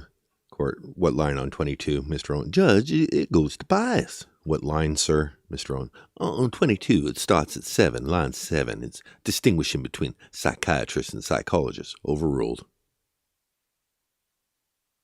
Objections overruled. Dr. Warner, have you had a chance to review your deposition on page 22, starting at line 7? Yes. Could you read down through line 11, your answer?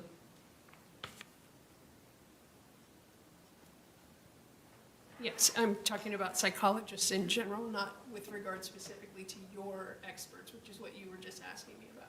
Okay, but you would agree, your opinion is psychologists typically do therapy, but they don't prescribe medication or understand medical issues, so to speak. Correct.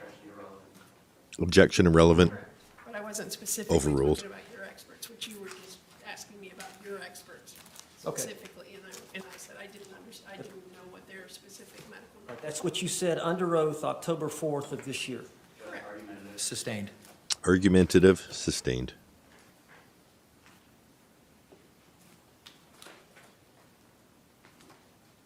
Now, is it fair to say that the majority of your work is in the field of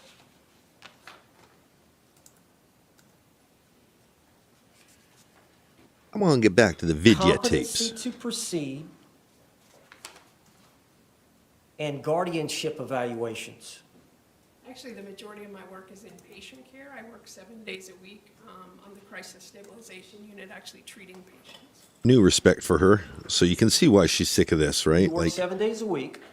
Yeah, she works 7 days a week. And you're up here wasting her time, Mr. Owens. She doesn't have time for this bullshit. She doesn't have time to put on a pretty face and, smile and nod through your answers like Julie Harper did. She's got serious work to do. She probably gets paid by this, and this helps fund her other work. But if she's spending 7 days a week in actual patient treatment and out there, this really makes Owens look bad, in my opinion, to the jury, and helps elevate her, because up to this point, I think she's been nothing as a witness. Like, she didn't really add a whole lot between Michael Brannan's cross-examination, what he was able to contribute thanks to Mr. J. And yeah, we'll go back a second here. Care. I work 7 days a week on the crisis stabilization unit, actually treating patients. You work 7 days a week. Yes, sir. So as a forensic psychiatrist doing forensic work, the majority of your work in that area is in the field of competency to proceed and guardianship evaluations. As a forensic psychiatrist, correct. As a psychiatrist, I work 7 days a week on the crisis stabilization unit. And where is that unit? It's located in Lake City, Florida. So you work there 7 days a week. Yes, sir. And then you also do this forensic psychiatrist work doing competencies to proceed and guardianship evaluations. That's part of the what comes under the umbrella of my forensic work, yes. That's the majority of your forensic work. Yes, that's the majority of that's the most common cases that we're asked to. And then next in line would be sanity at the time of the crime. Yes, So you would make a determination and submit a report to the court as to whether or not a defendant, an accused, is legally sane or not at the time of the offense. yes, that's correct.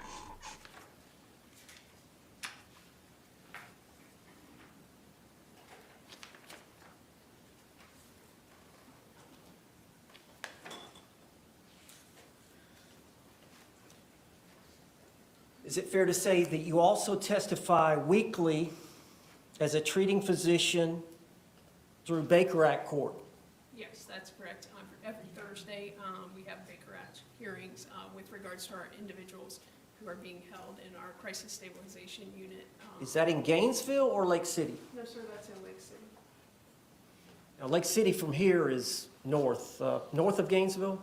Yes, sir, it's approximately 40 minutes north of Gainesville.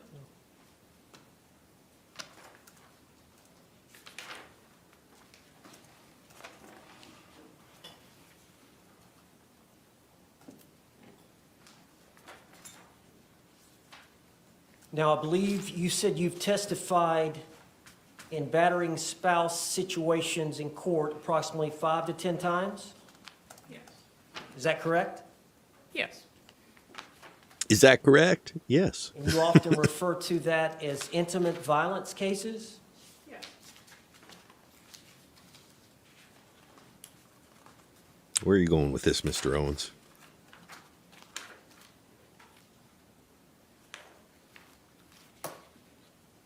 Now, my understanding that after you had a chance to evaluate my client, Sarah Boone, and I believe you evaluated her 2 days before the deposition, so it would have been October the 2nd of 2024. Correct. As to your diagnosis as it relates to her, do you believe that she suffers from a generalized anxiety disorder? No, sir. Now, you're aware that she was previously diagnosed prior to you evaluating her, she was previously diagnosed with a generalized anxiety disorder. She told me that she had previously been diagnosed. I did not see any medical records with that diagnosis in it, but she told me that she had previously been diagnosed with that. Did you attempt to secure any other records to us? Improper? Objection improper, sustained. Did you diagnose her with an adjustment disorder? I did diagnose her with an adjustment disorder. Do you believe that if she was diagnosed with a generalized anxiety disorder, it's really not that, it should be an adjustment disorder?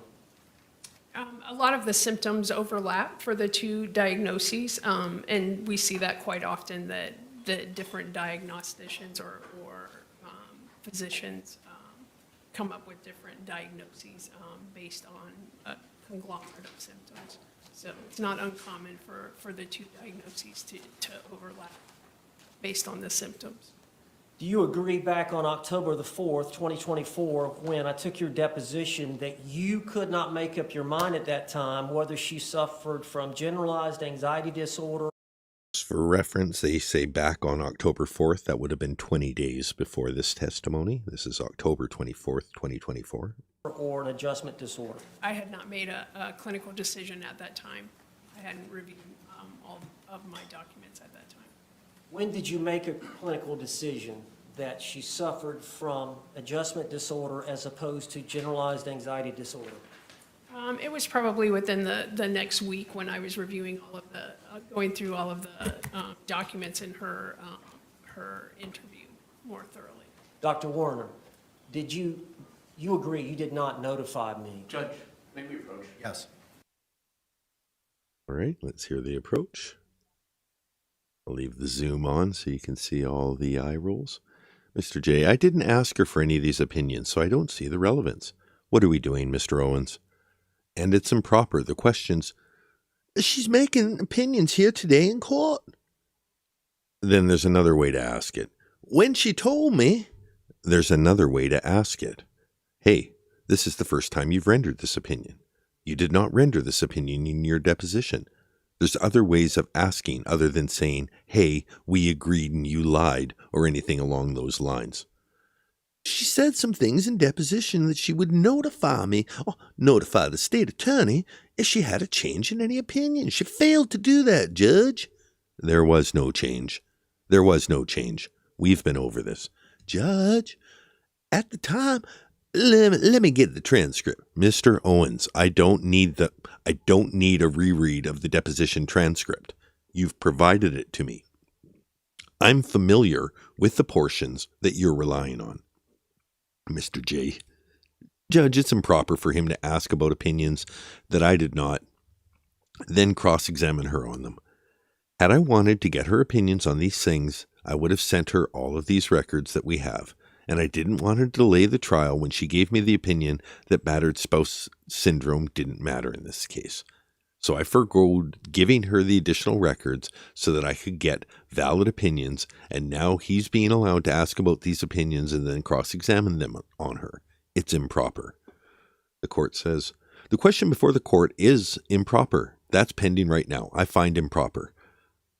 That was a discovery issue, and that was remedied. And it's not something the jury needs to worry about. If you want to ask her questions about the formulation of that opinion and when it was provided, that it wasn't provided at the depot, and today may be the first time that it's been provided to you, fine, but we're not going to get into it. There was a promise and it gets complicated.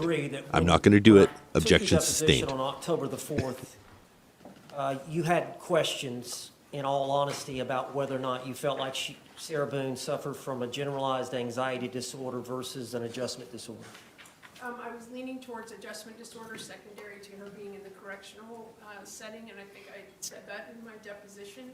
I didn't know that I had enough information from her because I only had information from her. I didn't have anything in the medical records to support generalized anxiety disorder. So I wanted to review that. I'm just learning it now, as you testified here today. Sustained. Improper? Is this the first time you've let the parties know that this is your opinion? Finally takes the advice and asks it the way the judge said. Generalized anxiety disorder? No. Or that I believe that she has Adjustment disorder. Adjustment disorder, yes. Now, from your evaluation, you determined that she had a personality trait. That's correct. You felt like Think she about that had a question. grandiosity issue, Yes, she has a narcissistic personality disorder trait. a trait. You felt like that she had a grandiosity issue, determined that she had a personality trait. You determined that she had a personality trait. That is correct. Yes, she has a personality.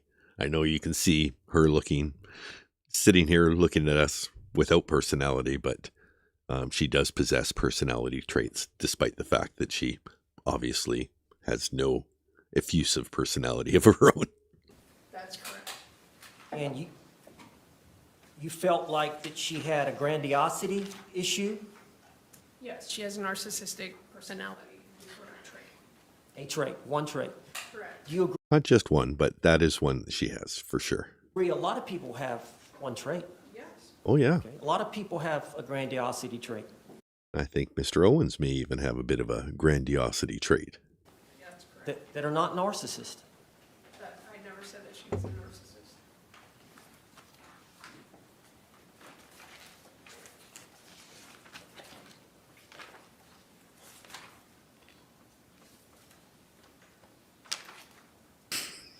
She's so done.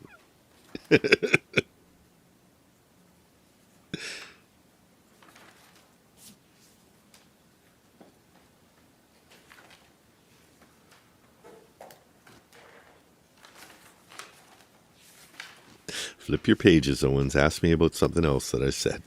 Is it your opinion that Sarah Boone has alcohol use disorder? Yes, that's correct.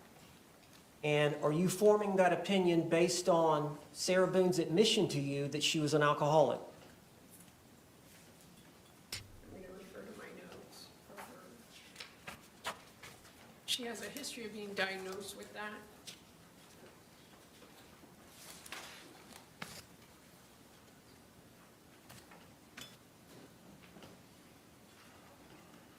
She also acknowledged to me that her use had been problematic. So you formed the opinion that she suffered from alcohol use disorder based on the history that she presented to you at this evaluation? It was based on the totality of the information that I was provided, so the medical records demonstrating that she had been diagnosed with it in the past. Her ex-husband, in his interview in the police report, described her as an alcoholic, and in her description of herself having a problem with alcohol. That would be Brian. Brian. Do you acquire a tolerance over time if you drink on the regular? That's one of the criteria. Do people also have a genetic tolerance for alcohol? They may.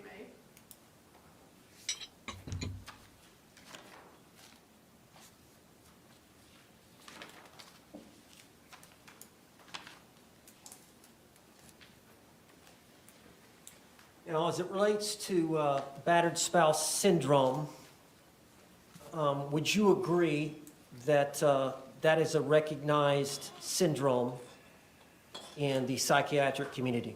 Yes. And you have heard no criticisms of that syndrome? No.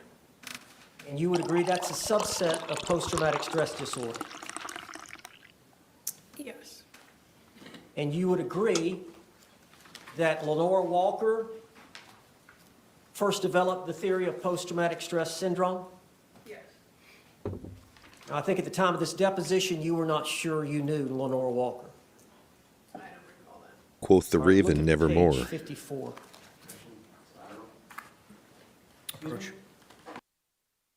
Mr. J, it's collateral impeachment. It's not a material issue. The court says, what does this, her knowledge, and what line specifically on 54? It starts on page 54. I start the question at 23. Oh, that's Owens. It starts on page 54. I start the question at 23. Where's the impeachment at? You see, on 54, I think Lenore Walker is the one who first developed. She responds, I'm not sure. She responds, I'm not sure. I've got the therapeutic treatise, which is the authority treatise on battered spouse syndrome. Right now we're looking at an impeachment. What's the impeachment? Well, what's the contradiction? It's that she didn't even recognize who the authoritative person was in the field of battered spouse syndrome, which Dr. Michael Brannon recognized, and I think she spoke of it. I know he spoke of her in his testimony. I think Dr. Harper mentioned Lenore Walker's 3-step cycle for battered spouse syndrome, and she was not even sure she knew who Lenore Walker was. Okay, what's the impeachment? The impeachment is, I'm going to ask her if she recognizes that as an authoritative treatise. They spoke on it. She wasn't even for sure who Lenore Walker was. No, I'm going to sustain that as collateral. And while we're here, says Mr. J, what's becoming obvious to me is when we start asking about alcohol abuse disorder and narcissistic traits and all the things the state did not get her to opine on, this is essentially like calling his own witness to impeach, and that's improper impeachment under the evidence code. I can't call a witness just to impeach the witness in front of the jury. This is what he's doing with these new topics. He's bringing these topics up that state didn't, and then impeaching her on them, and it's improper. Judge, the court says, I disagree with the impeachment on them, but I'm going to agree with you on that this is collateral matter, and I'm going to sustain the objection. Move to open court. The objection is sustained. Objection is sustained.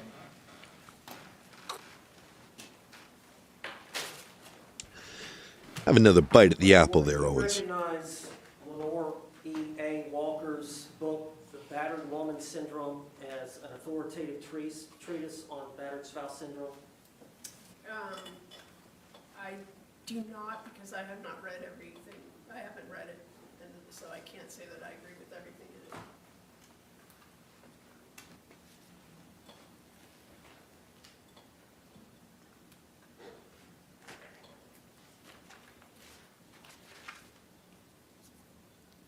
She wants to get back to work. She wants to see her patients.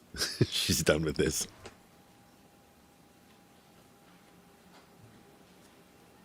Is it clear to you that Sarah Boone was involved in a violent relationship with George Torres? Yes, Do you agree that there was a violent cycle that occurred during that 3.5-year relationship that Sarah Boone had with George Torres? it's been described that way, yes. Would you describe it that way? It's been described that way to me, yes. Do you have an opinion? Vague. Objection, Sustained. vague, sustained. Do you have an opinion that that was a violent cycle between Sarah Boone and George Torres? It's been described that way, yes. Do you agree that George Torres was the abuser and Sarah Boone was the victim in that? It was a volatile relationship. In the police report, her ex-husband actually describes her as being the aggressor. We're going to go back to that, and I'm going to take down all of the graphics because that's a great moment, too. I'm going to show you. Okay, let me just go back to this and pull everything down. We'll pull down the transcript, pull down the scroll, pull down the witness text, pull down the set image. Let it run.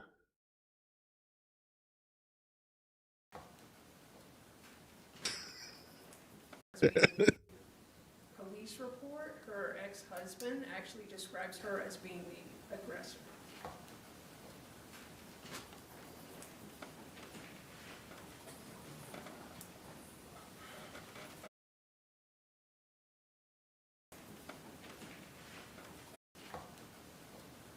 Husband actually describes her as being the aggressor.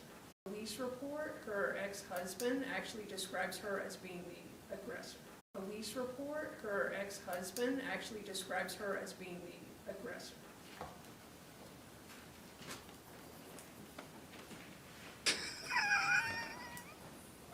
I'm going to show you.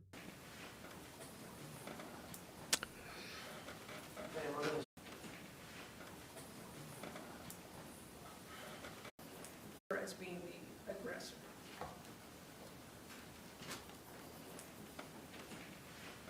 Like that's totally like that guy that was huge on I think TikTok and like some of those reels where people have these overcomplicated life hacks, and he'd be like, "Yeah, the easy way to put on a sock is just to put your foot down and pull it over, or and then make that one face." But I just love it.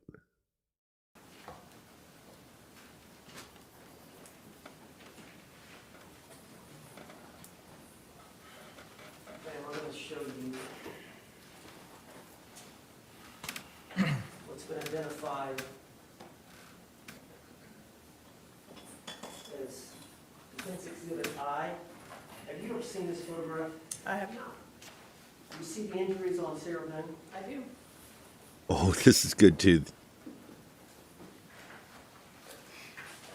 James Owens, I bet he goes to WWE because look at the way he holds up this poster board. H. You see this photograph? I do. Have you ever seen it before? I have not. Do you agree that's Sarah Boone? I do. Are you aware that George Torres? Could you imagine being questioned like this? Do you see that photograph? No, I don't, Mr. Owens. It's absolutely ridiculous. You've got the one stupid black eye picture sitting there against the podium. He's just trying to max out his value. He's like, he probably paid near $100 per poster. He wasn't allowed to use them in opening. So now he's like, well, I'll just show him to Dr. Werner. And she has nothing to say about any of the pictures. All of them, it's the same answer. Haven't seen that before. No, haven't seen that before. No, that's the first time I've seen that one. Sustained.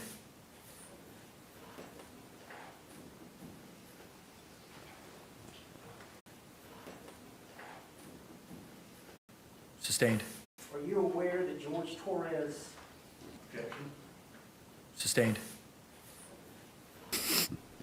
Are you aware that George Torres, objection, sustained? Agree that's Sarah Boone? I do. Are you aware that George Torres? Sustained. He just like shuts up and starts pulling more posters up. I'm going to show you Defense Identification G. Have you ever seen this photograph? I have not.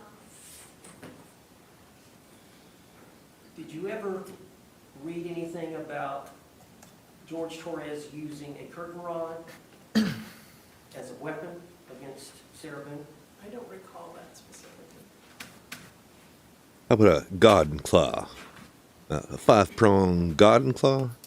Identification F. Have you ever seen this photograph? No.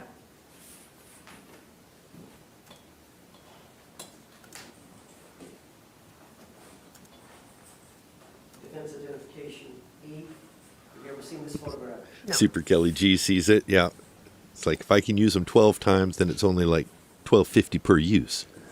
If I only get to use them once per trial, that's ridiculous. $100 per picture. Have you ever seen this photograph?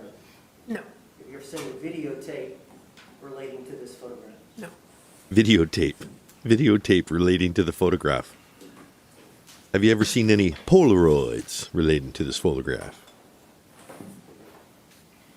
Any slideshows? Identification A. Have you ever seen this photograph? No. You know, I should almost do this part, except I don't like Nickelback, but look at this photograph. There's something to be said there. Not my favorite band, though, so I tend to try and choose music that I like, and it shows how eclectic my likes are. I believe at the time of the deposition, you had spent I think on October the 2nd of 2024, you had spent 2.5 hours evaluating Sarah Boone, and about half of that time was giving her a test. No. No. The mental status examination takes approximately 5 minutes. Okay. Did you go through her entire history of abuse over the 3.5-year period within the 2 hours and 20 minutes that you had? No. Now, I understand that you indicated you may take a couple more hours to go through your file and your notes and to come up with your conclusions. Did you do that? No. Have you spent any more time on the case other than that 2 hours? I re-reviewed the documents. Have you made any other attempts to go see Sarah Boone anymore? Objection, proper. Sustained.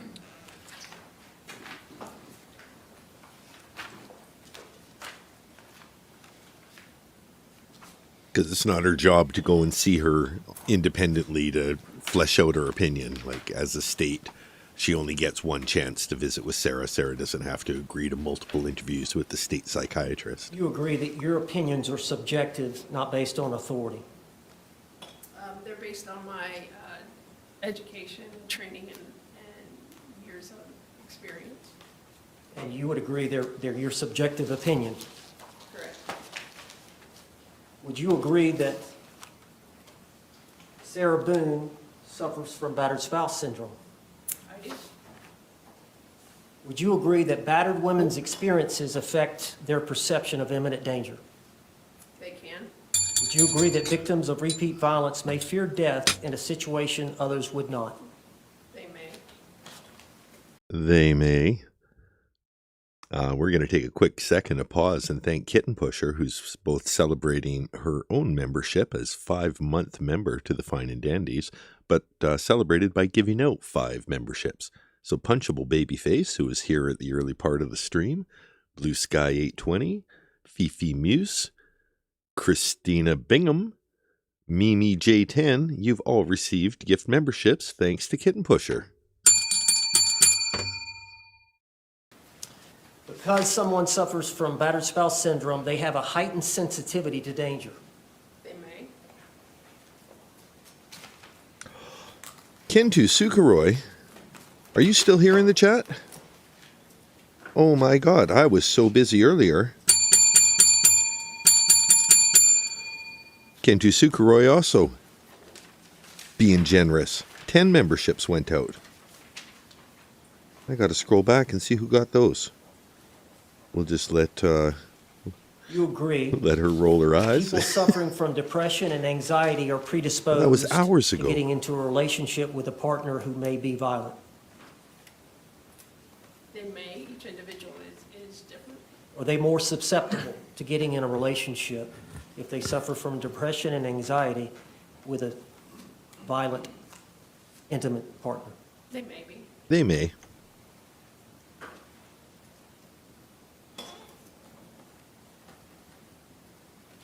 Do you agree that the DSM, I think you have it there with you, Yes, sir. directs that the clinician should consider post-traumatic stress disorder if there was exposure to extreme stress? Do you agree with that? Yes. Did you do any testing to measure whether or not Sarah Boone had post-traumatic stress disorder? No. Is it your opinion that Sarah Boone suffers from post-traumatic stress disorder? Again, she did not give me enough information to formulate an opinion with regards to that.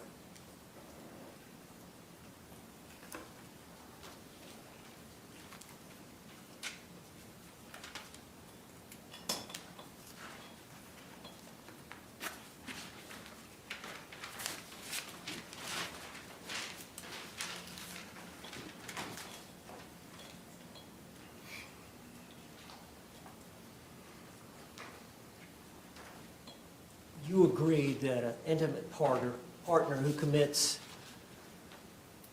acts of violence, physical violence, against the victim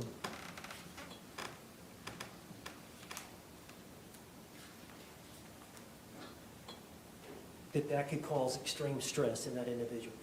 It may. Do you agree if that is the cause, the violence is the cause of extreme stress, that a diagnosis of post-traumatic stress disorder should be considered?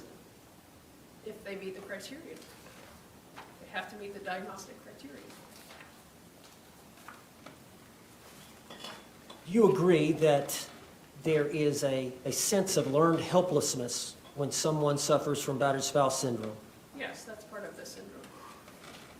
Do you agree that these women, these battered women, have learned the probability of receiving a beating, and they recognize specific predictive cues emitting from the batterers? Yes, but it's not just women. I understand, but you would agree the vast majority Do you understand, of though? intimate partner violence, battered spouse syndrome victims are women. Yes, intimate partner violence, yes. Excuse me? Intimate partner violence, yes. The vast majority, the lion's share, are women. Yes, And these battered women have learned the probability of receiving a beating by recognizing specific predictive cues emitted by the batterers. correct. And many times, these predictive cues If don't be distracted by my movement, I just realized we're about 2 hours into this stream, so I'm going to get up and do some stretches and just some body loosening exercises. If you're watching on a mobile device, make sure you're closing your eyes, looking away from the screen, giving your everything a chance to reset and calibrate. If you need to go for a bathroom break, this might be a good time to get up and stretch too. result in a high level of anxiety. Yes, And in that situation, the battered women may attempt to reduce through several different means, one of which is to avoid delaying the beating. yes, we talked about that with the cycle. What is a Basal instinct? A Basal instinct? What is a Basal instinct? Now, she's being a little mean to him here because I was waiting for this moment to come up. So, of course, it comes up while I'm doing my stretches. Owens is trying to become an instant expert on psychology. So he's probably done some reading and looked up a word. I think it's spelled B-A-S-A-L. Basal instinct. Has to do with just your instinct to survive. So, you know, you've got a basal instinct to avoid danger, avoid predators, that sort of thing. He says it like a buzzle instinct that rhymes with puzzle. She's like, yeah, I don't know what that is.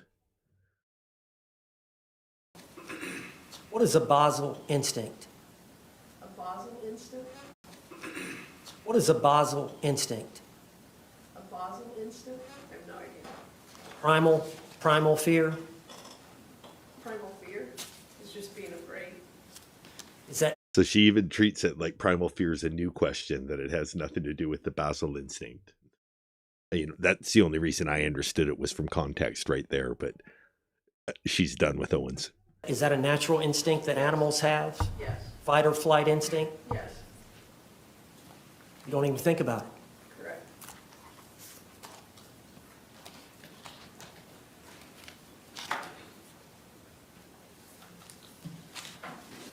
I'll be right back. Do you agree that victims of battered spouse or battered woman syndrome suffer from self-isolation, suicidal thoughts, and oftentimes substance abuse? They may. Each individual is different, so they may. And they may show signs of physical injury and illness such as bruising and chronic fatigue. Yes, those can be signs.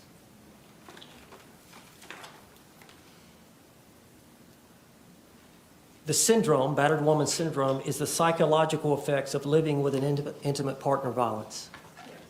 Yes, They may have intrusive memories, they may. or they re-experience past traumatic events in their mind. Yes, They have high levels of anxiety, yes. They may. hypervigilant when something doesn't seem right. They may. It leads to this fight or flight response that we spoke about. Yes, they may. All right, Detective Wolbefitz asked for a 1 hour reminder, so just in case I lose track, anyone who's planning to be here for the next hour, you know, let us know in chat. Hey, it's been an hour. Detective Dub, it's time for whatever you are waiting for. What is OPA? Is it not OPA Gangnam Style? It's a whole nother thing. In any case, yeah, if you're going to be here for an hour, see how many of us remember in an hour when an hour's come up. Good thing to know is we do have less than an hour of her on the stand. How much time is left? Okay, I think she comes down in about 10 minutes. We don't have much more of this to sit through. I think there's a couple perfunctory questions by Mr. J at the end.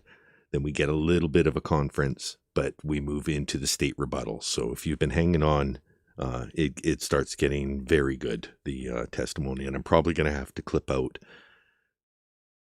this first 2 hours of the show. I'll do a separate standalone clip of just the rebuttal argument and our live reactions to it, because it's pretty intense.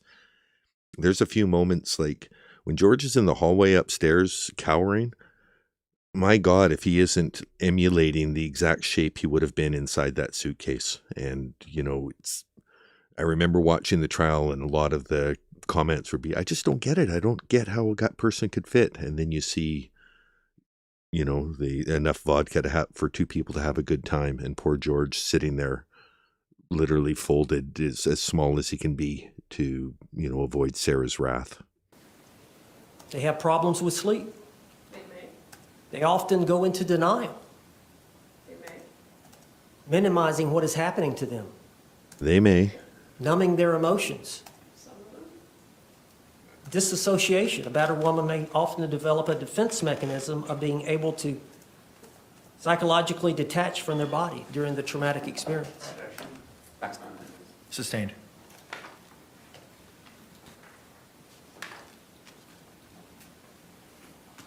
Panic attacks, severe depression, very low self-esteem, poor body image, disassociation, learned helplessness. All these are symptoms of a battered woman syndrome. Objective, compound, some not, back's not. Sustained. You agree panic attacks is one of the symptoms of battered woman syndrome. Objection, back not evidence. Sustained. What are the symptoms of a battered spouse syndrome? They can be numerous symptoms, from anxiety symptoms, mood symptoms.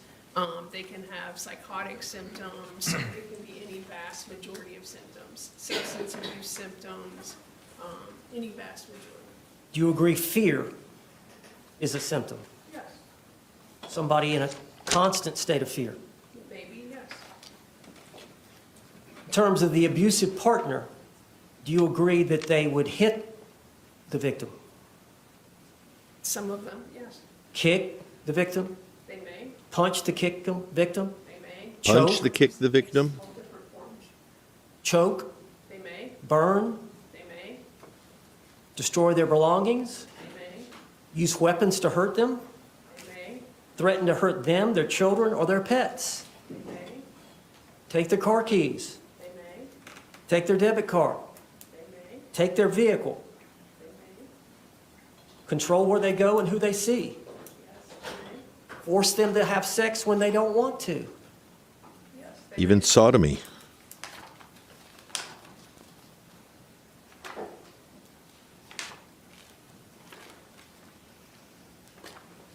I'd love to see her and Paul have a competition to roll their damn eyes hard enough.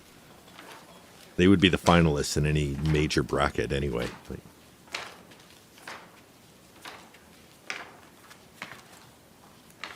Bedtime Lullaby, getting in on the fun. We've got more memberships going out to Dr. Warner. Trashley. Love that name. Lindsay. Raccoon Reasons. Lucky 8%. I know And you Never spent a Sit short Still. amount of time with her Congratulations, saying and thank you, didn't get Bedtime some of the Lullabies. answers as to whether or not Facts. Misstating facts. Objection sustained. If you'd have spent more time with Sarah Boone, could you have uncovered as to whether or not she suffered from battered spouse syndrome? I agree that she met the criteria, or that she had battered spouse. How about post-traumatic stress disorder? It's possible. Thank you. Any redirect examination? Yes. You may proceed. Yes.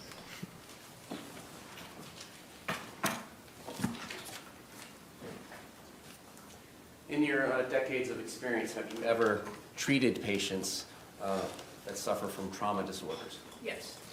How frequently would you say you do that? I have patients on my unit right now that I'm treating on a regular daily basis who have suffered from trauma. How about patients that meet the criteria for battered spouse syndrome? Yes. How many would you say over the course of your career? Great question. Probably 5 to 6 a month. So she deals with people who are authentically dealing with battered spouse syndrome, working 7 days a week with 5 to 6 women on average per month that she's caring for. She knows what it looks like. She knows what it doesn't look like. There is what it doesn't look like. On my inpatient unit. And that's a lot of months. Yes. How long have you been doing this? Since 1998, when I began my career at the University of Florida on faculty. So about 30 years.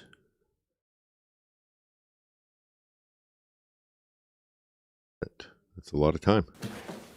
Now, on cross-examination, you were asked about some diagnoses, correct? Yes. Right. Any of these things that you talked about, narcissistic personality disorder, adjustment disorder, anxiety, battered spouse syndrome, any stress or trauma-related disorder.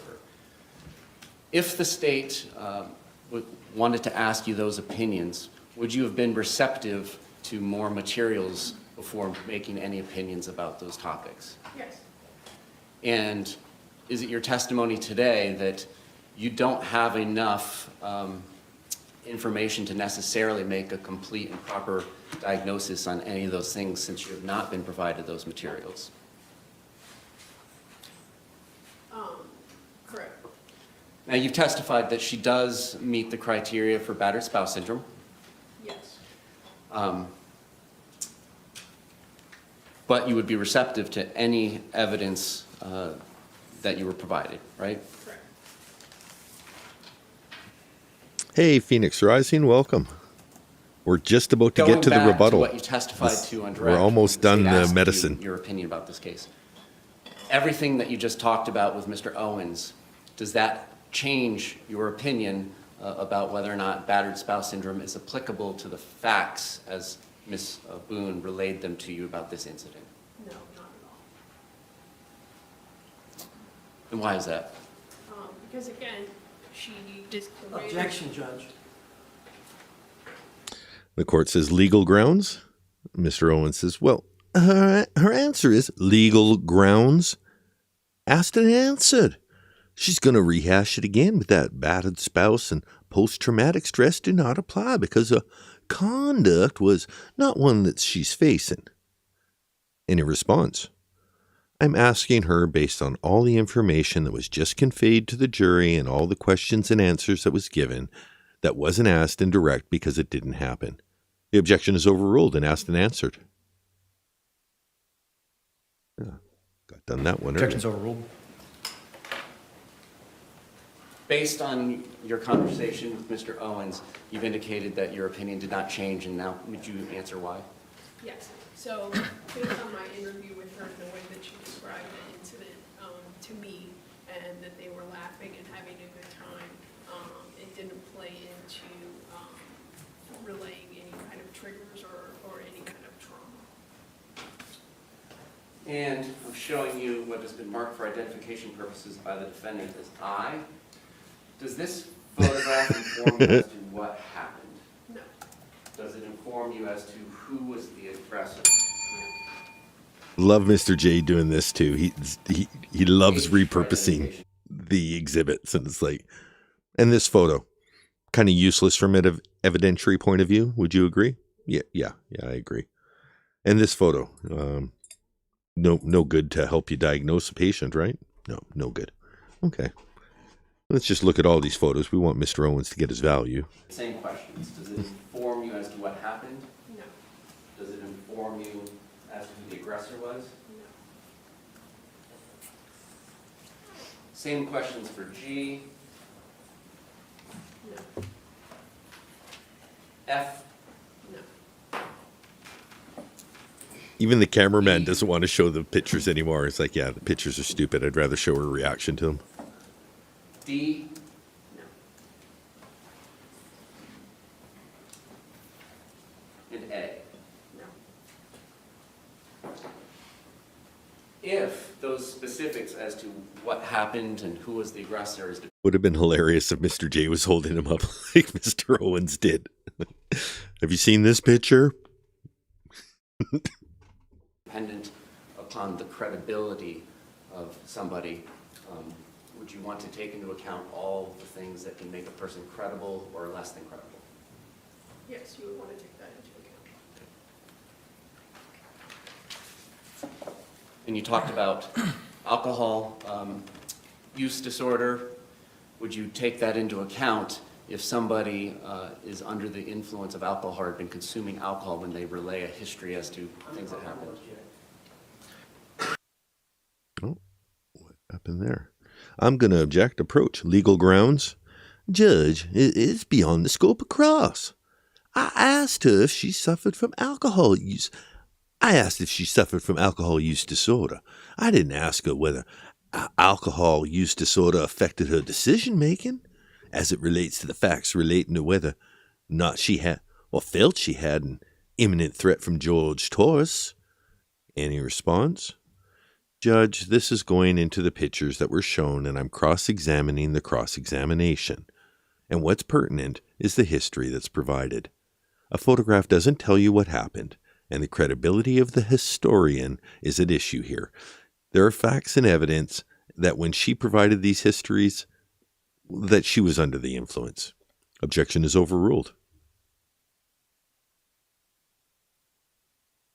Objection is overruled.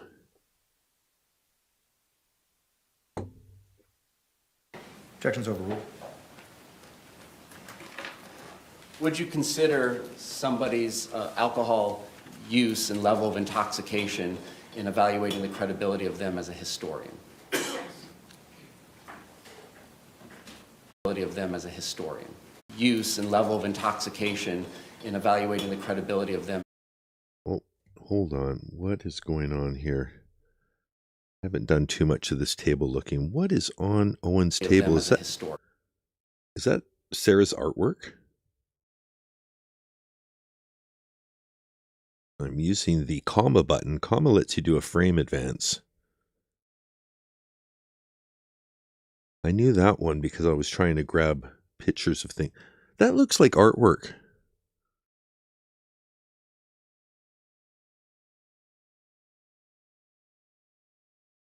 Huh.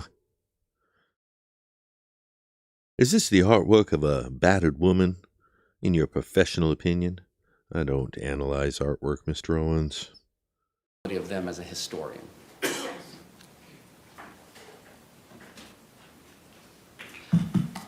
And you were asked about whether or not you did any testing for post-traumatic stress disorder.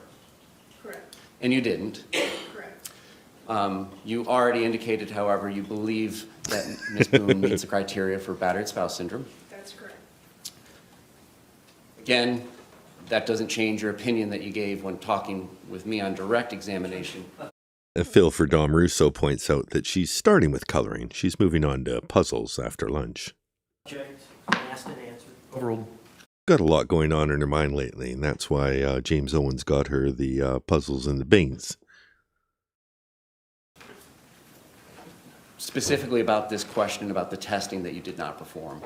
Did this lack of testing have any change or effect on your opinion as to whether or not battered spouse syndrome applied to the facts of this case? No. You were questioned about insanity on cross-examination. Do you recall that? Yes. Would you agree that simply because somebody is mentally ill and meets the criteria for diagnosis such as schizophrenia, bipolar, any of those psychotic or mood disorders, that doesn't necessarily make a person legally insane? Correct. The two aren't equal. Likewise, even if somebody meets the criteria for battered spouse syndrome, does that mean every action they take against their intimate partner is justified? Correct. That's not, they wouldn't be equal. Exactly. So even if you do have battered spouse syndrome, even if you are in an intimately violent relationship, that doesn't necessarily mean any action you take against your partner is justified. That's correct. No other questions? All right. State, can this witness be released? Yes, sir. Defense. Just if we can get a phone number, we can reach out to her. All right, ma'am, you're released, potentially subject to recall. Thank you. Here we go. You know what's happening now? State, you can call your next witness, but no, Mr. J says at this time the state would like State, to you can move call your next witness. P into identification. This time, the state would move P for identification and evidence. Is this a videotape or an audio tape? Mr. Owen, this a videotape or audio tape? It's not a tape, Mr. Owens. This is 2024. We're using digital evidence. I'm actually going to make sure, I'm going to pull down the transcript.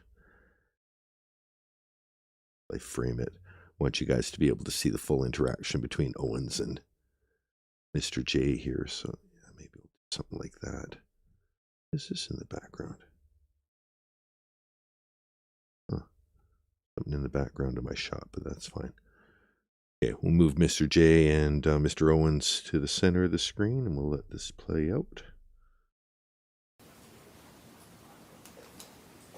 Basically, this is Mr. J letting Mr. Owens know I'm doing the rebuttal evidence. So first thing I'm going to do is one of the videos off the cell phone.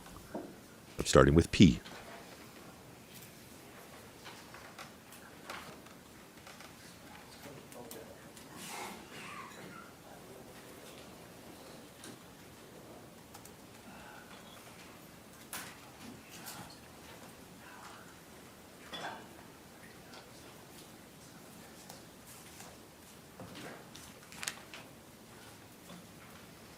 State moves P for identification and evidence.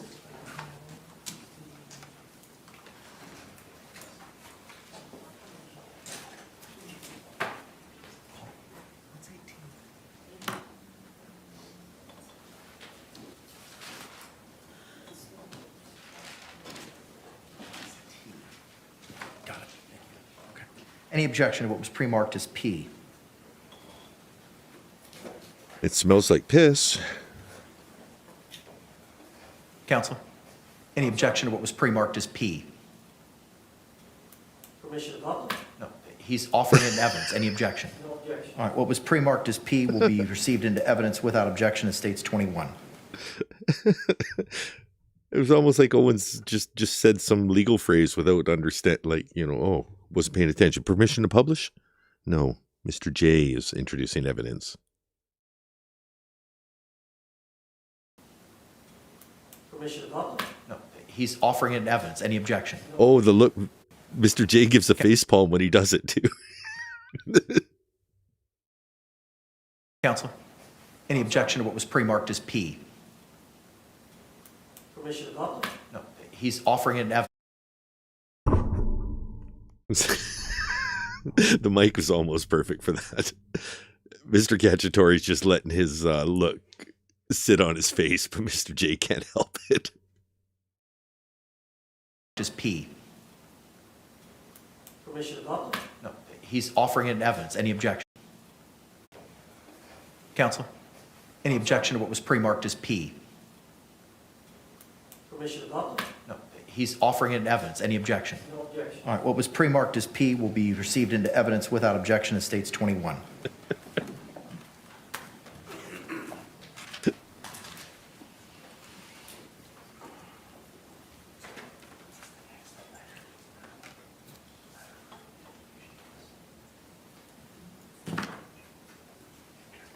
All right, fill up your jumping Java. It's time to sit in for... This is the evidence that gave Sarah life in prison. I think she was going to be guilty no matter what. We all knew that.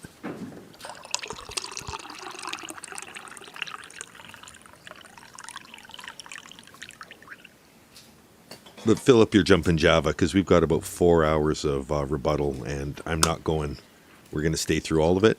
We're even going to skip an hour of charging conference so that we can stay with the rebuttal, because they do it out of order. But because we're going back, we can put things back in the correct order. We'll keep all the charging conference together. We'll do that as part of the closing argument stream next week. So yeah, it might be charging conference and closing arguments.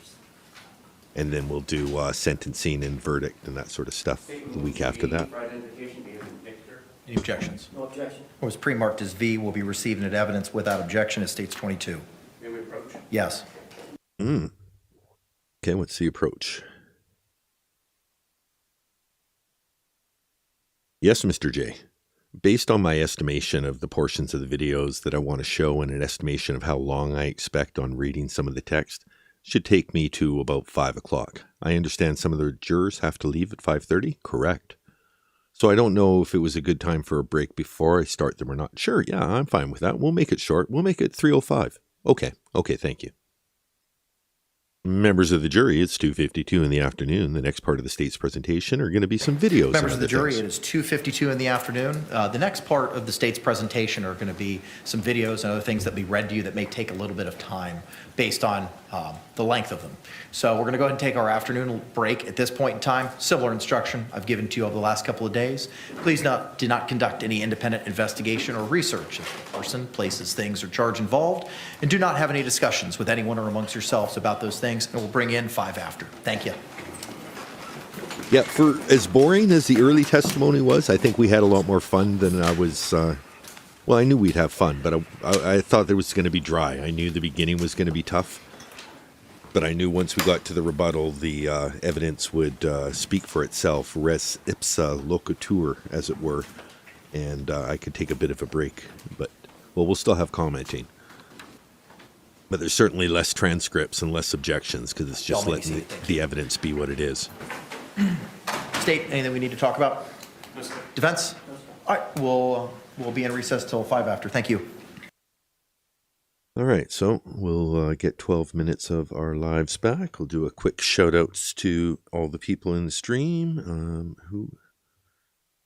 if you've enabled your leadership chart, the leaderboard is showing Disney Mom on the top here with Tam Tam Namaste and Detective Wilbefit in second and third with 225 experience points. I don't know what it means because everyone else also has 225. That includes Super Kelly G, Amy Zeitgeist, I'm not buying it. Another one to say, Ramono, Indoor Camper.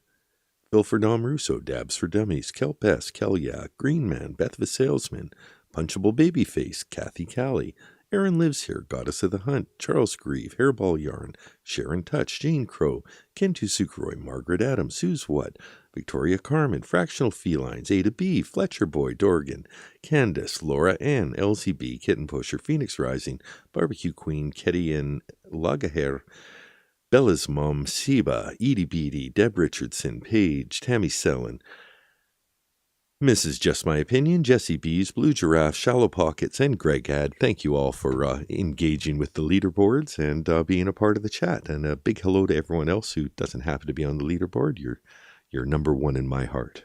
Let's move forward past the break and into the beginning of the rebuttal. Oh, there's some courtroom movement. Okay, we'll just use the arrow keys to skip ahead. Oh, arrow keys for the win. That's so much better than trying to scrub the bar.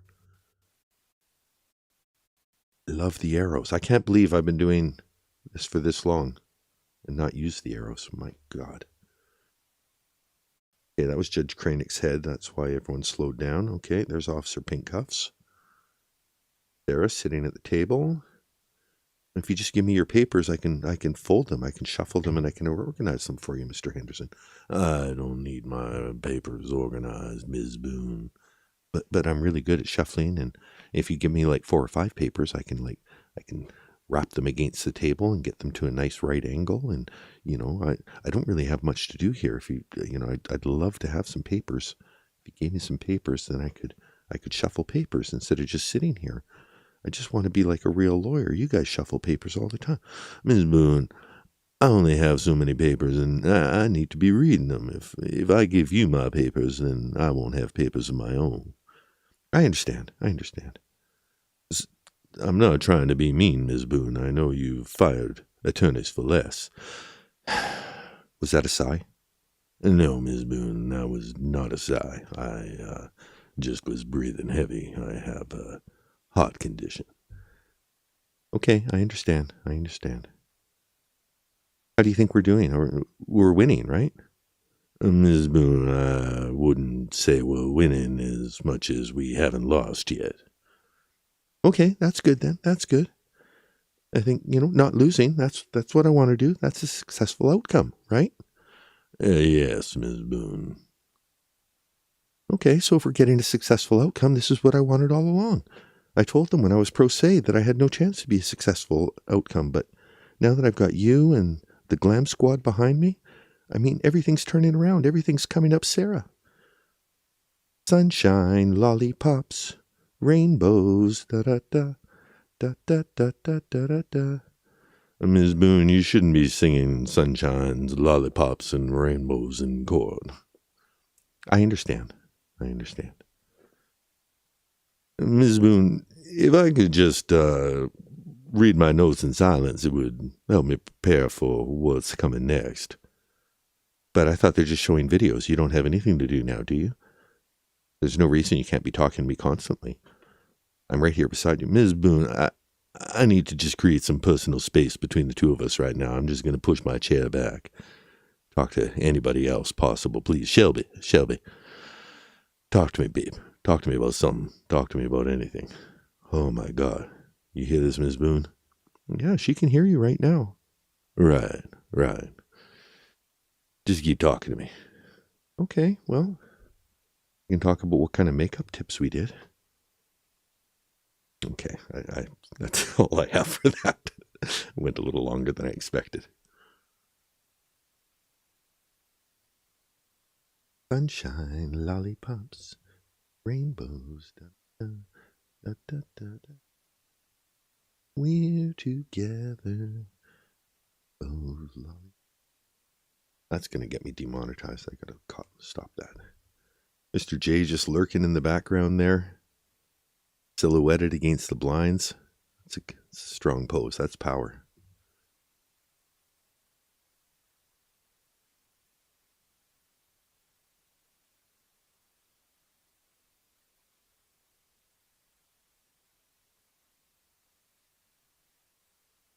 All right, let's move forward. Well, no, I've committed to reading. You know what? While we're on courtroom movement, okay, good. Seal of Florida, I'll skip through, but if they're showing action in the courtroom, I want to see it. You never know what you're going to miss, and you pick up on a replay because we've got the time now that they didn't have when they were watching it in real time. Sarah. All right, we're back on the record. Case number 2020, CF 2603, State of Florida versus Sarah Boone. State. William J. for the state, Dave Castro for the state. Defense. James Owens for Ms. Boone. Kevin back on behalf of Ms. Boone. Ms. Boone is seated at counsel's table wearing the same clothing from this morning. It's 3:05. We're ready to bring back in our jury, Mr. J. Yes, Your Honor. Defense. All right, let's go ahead and stand and bring back in our panel. We recognize our jury? No, who are these people? Your Honor, they've been swapped out. They've been cloned. I call a mistrial. Denied. Hey, Charles Grieve, welcome to... I think I saw you in here earlier, but I don't think I gave you a chance to say hello. Oh, Kentu Sukuroi's back too. Thank you so much for gifting memberships way early in the stream. I was just a little fractious, I was in my switchover. I think it was 10 minutes into the stream. I didn't know what was going on. Oh, things I could tell you. In any case, thank you retroactively for your prioristic gifting. It's been a very generous crew of you all here today. Thank you very much. Are they going to give me the time? Let's see how much time I have. Welcome to Dandy True Crime. This is a true crime community built on Sarah Boone. We talk a lot about whatever we want. You got a favorite creator? Hype them in the chat. You saw a great video? Post a You link. recognize our jury. Yes, Your Honor. Defense, you recognize our jury. Yes. Thank you. Y'all can be seated. Feel like you need to curse? Just fucking Members of the say jury, it. begin. We're adults. Do you comply with the court's instructions during our break? All right, record reflect all hands have been raised. Thank you very much. State, you may proceed with the balance of your evidence presentation. Remember the community guidelines. Respect for Sarah Boone is optional. Respect for the community is mandatory. I've blocked ads for gambling, sensationalism, and get-rich-quick schemes. If you get one of these ads, please let me know. I'm Dan D, your host at Dan D True Crime. I hope you're feeling fine. Together, we're fine and dandy. We will now return to our regularly scheduled trial Permission to broadcast. publish what has been entered into evidence as 22, previously V as in Victor for identification. You may proceed.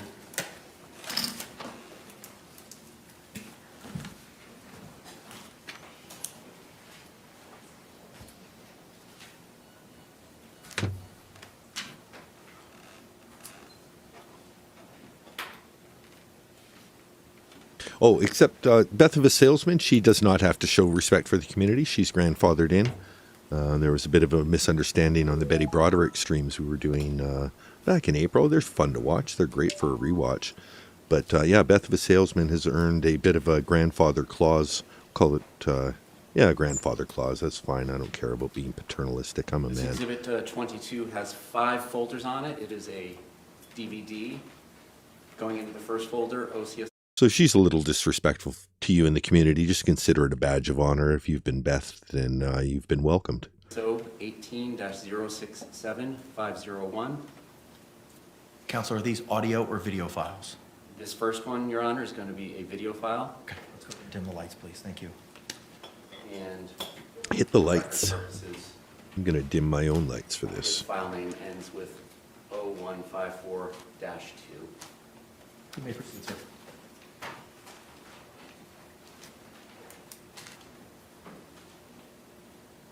All right, we're going to take down the jokes because this is starting to get serious now. So down with the Mr. J. We all know that his name is spelled J.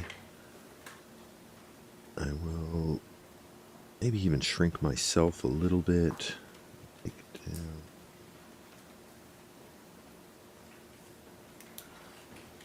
You've seen the videos before, you know what we're getting into here. It's always quiet at the beginning because the body cams have to click on for audio, so it's giving me a chance to talk over it for now. But off in the top corner, chat, script.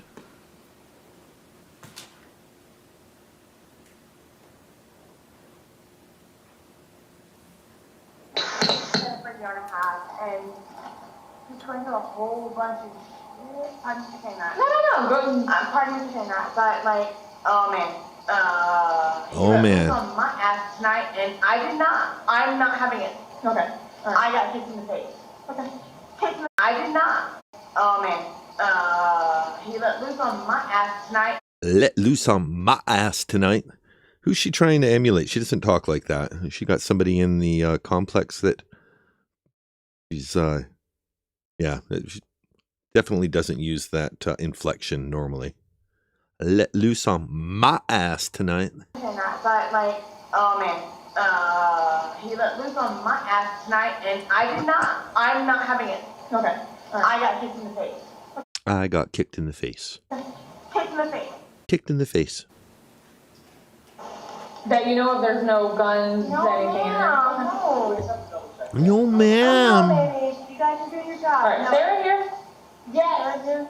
Go get Oh no, baby. You guys are doing your job. I'm repeating things. I'm assuming that you guys might be having difficulty hearing it. I'm also enjoying mocking her tone, so sorry, that's just what I'm doing. I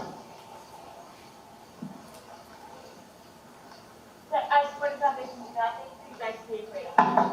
What's his name? Torres. And just so you know, the timestamp on this video, it appears they're showing them chronologically. So this is 2018, July 25th. This would be 2.5 years before the incident.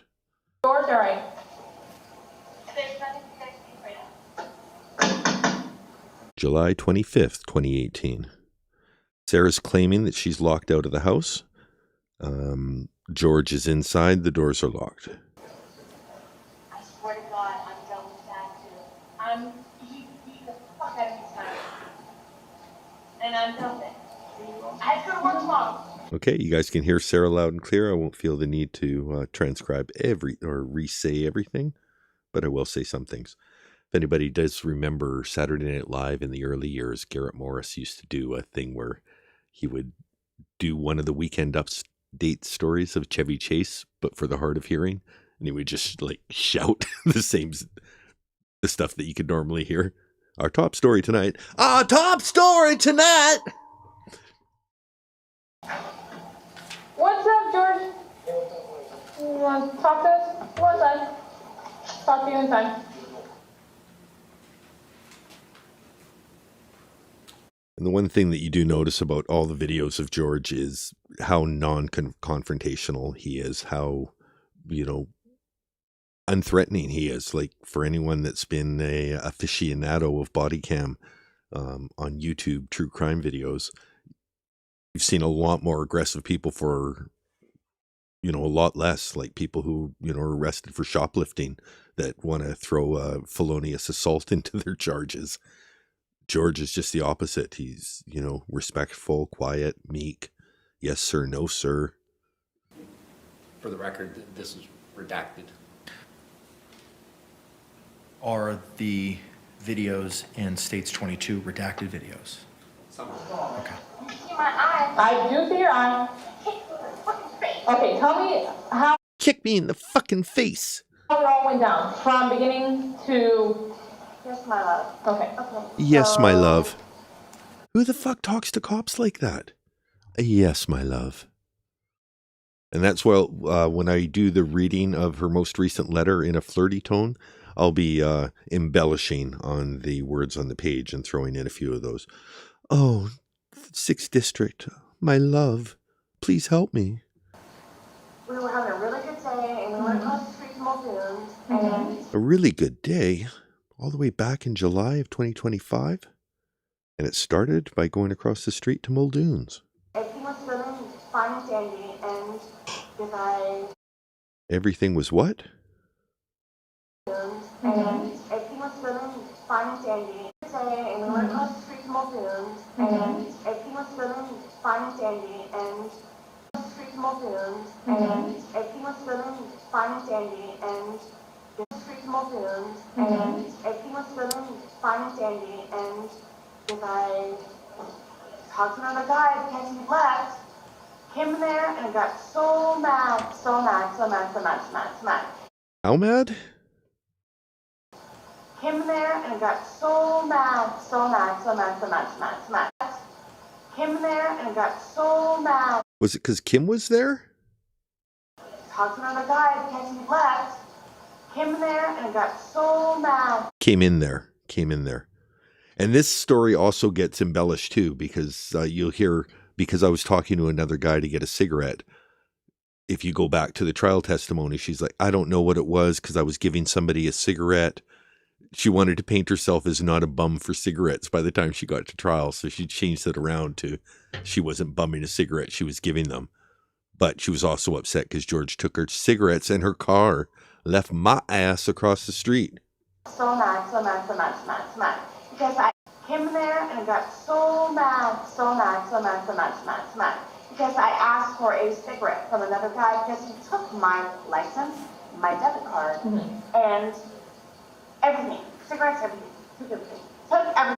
Took my cigarettes, took everything. Well, get used to it. Scott Lowen's going to do that to you again in 2.5 years. Okay. So I asked someone for a cigarette, and it happened to be a guy. Happened to be. So he walked in and got super pissed because, And I'll speculate there too. I know I'm doing a lot of pausing, but fuck her. Yeah, it happened to be a guy. It's because women don't give drunk women in bars like wondering, hey, cigarette. But there's guys who make bad life choices that are looking for women that also make bad life choices. And that's a perfect match in a bar like Muldoon's. Yeah, hey, babe, I'll give you a cigarette. Of course, they talk to her for the length of the cigarette and then realize, holy fuck, she's crazy train. Red flags all over. Good luck, George. Goodbye. I asked for a cigarette from another guy. I came home. Mind you, my car is across the street still. Yeah, if your car was here, I'd be arresting you for drunk driving right now, ma'am. Okay.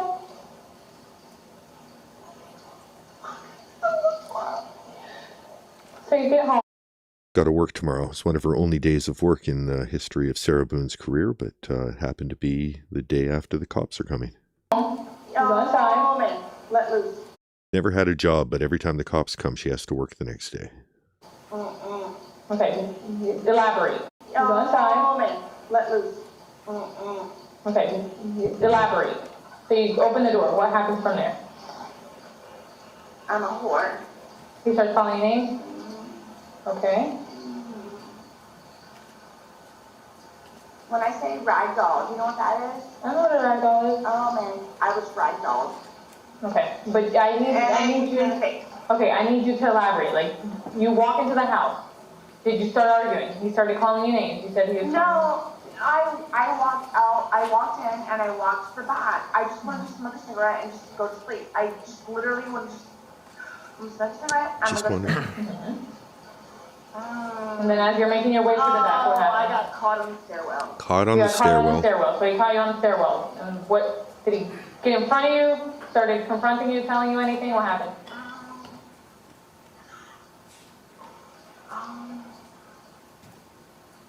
Making up her story, thinking about, okay, what's the next detail here? It was bad. Okay. Elaborate, Miss Sarah.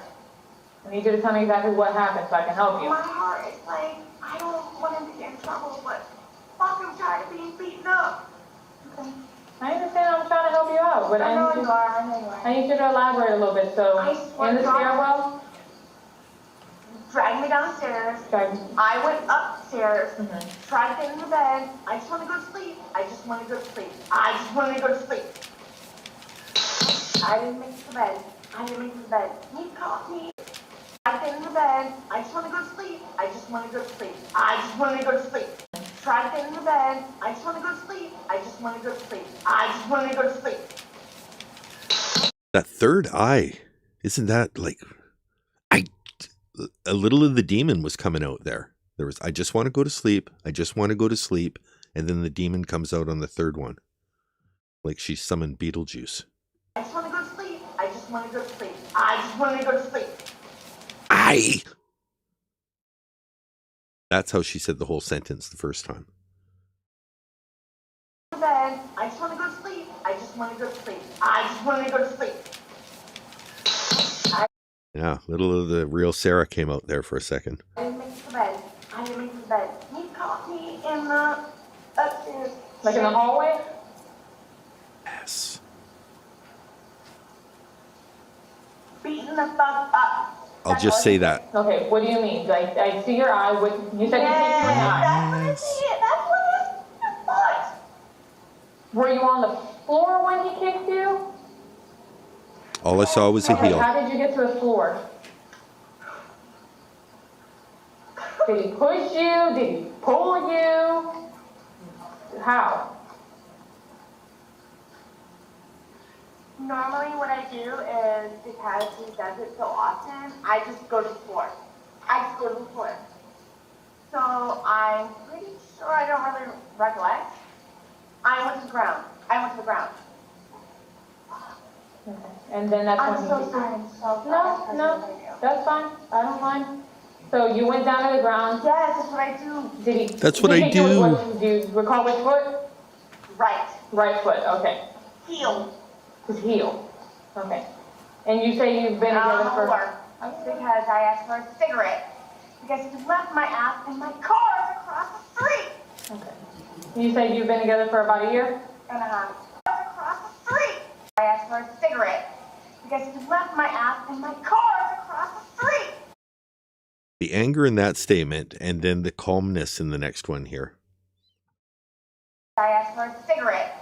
Because he left my ass in my car across the street. Okay. You say you've been together for about a year? And A year and a half. yes. Okay. Left me across the street. You've been together for about a year and a half. Live together, obviously. Yeah. Okay. I just recently went for a divorce. He's been there with me. He knows all of the story, blah, blah, blah. But... I know. I'm just trying to... This sucks. And I have to go to work tomorrow. Do you want those fire departments to come out and check your No, eye? baby. No? Okay. You want the fire department? No, baby. No, baby. Don't bring me the fire department, baby. Do you want those fire departments to come out and check your eye? baby. No? Okay. And I have to go to work tomorrow. Do you want those fire departments to come out and check your eye? baby. No? Okay. And I have to go to work tomorrow. Do you want those fire departments to come out and check your eye? baby. No? Okay. Okay. Do you want to press charges? You can smoke your cigarette if you want. Can I talk to you though? You're talking to me by myself. I don't want to be taken. Please put the fear of the police. So you don't want to press charges? Okay. Do you want to fill out any paperwork? Please put the fear of the police into him.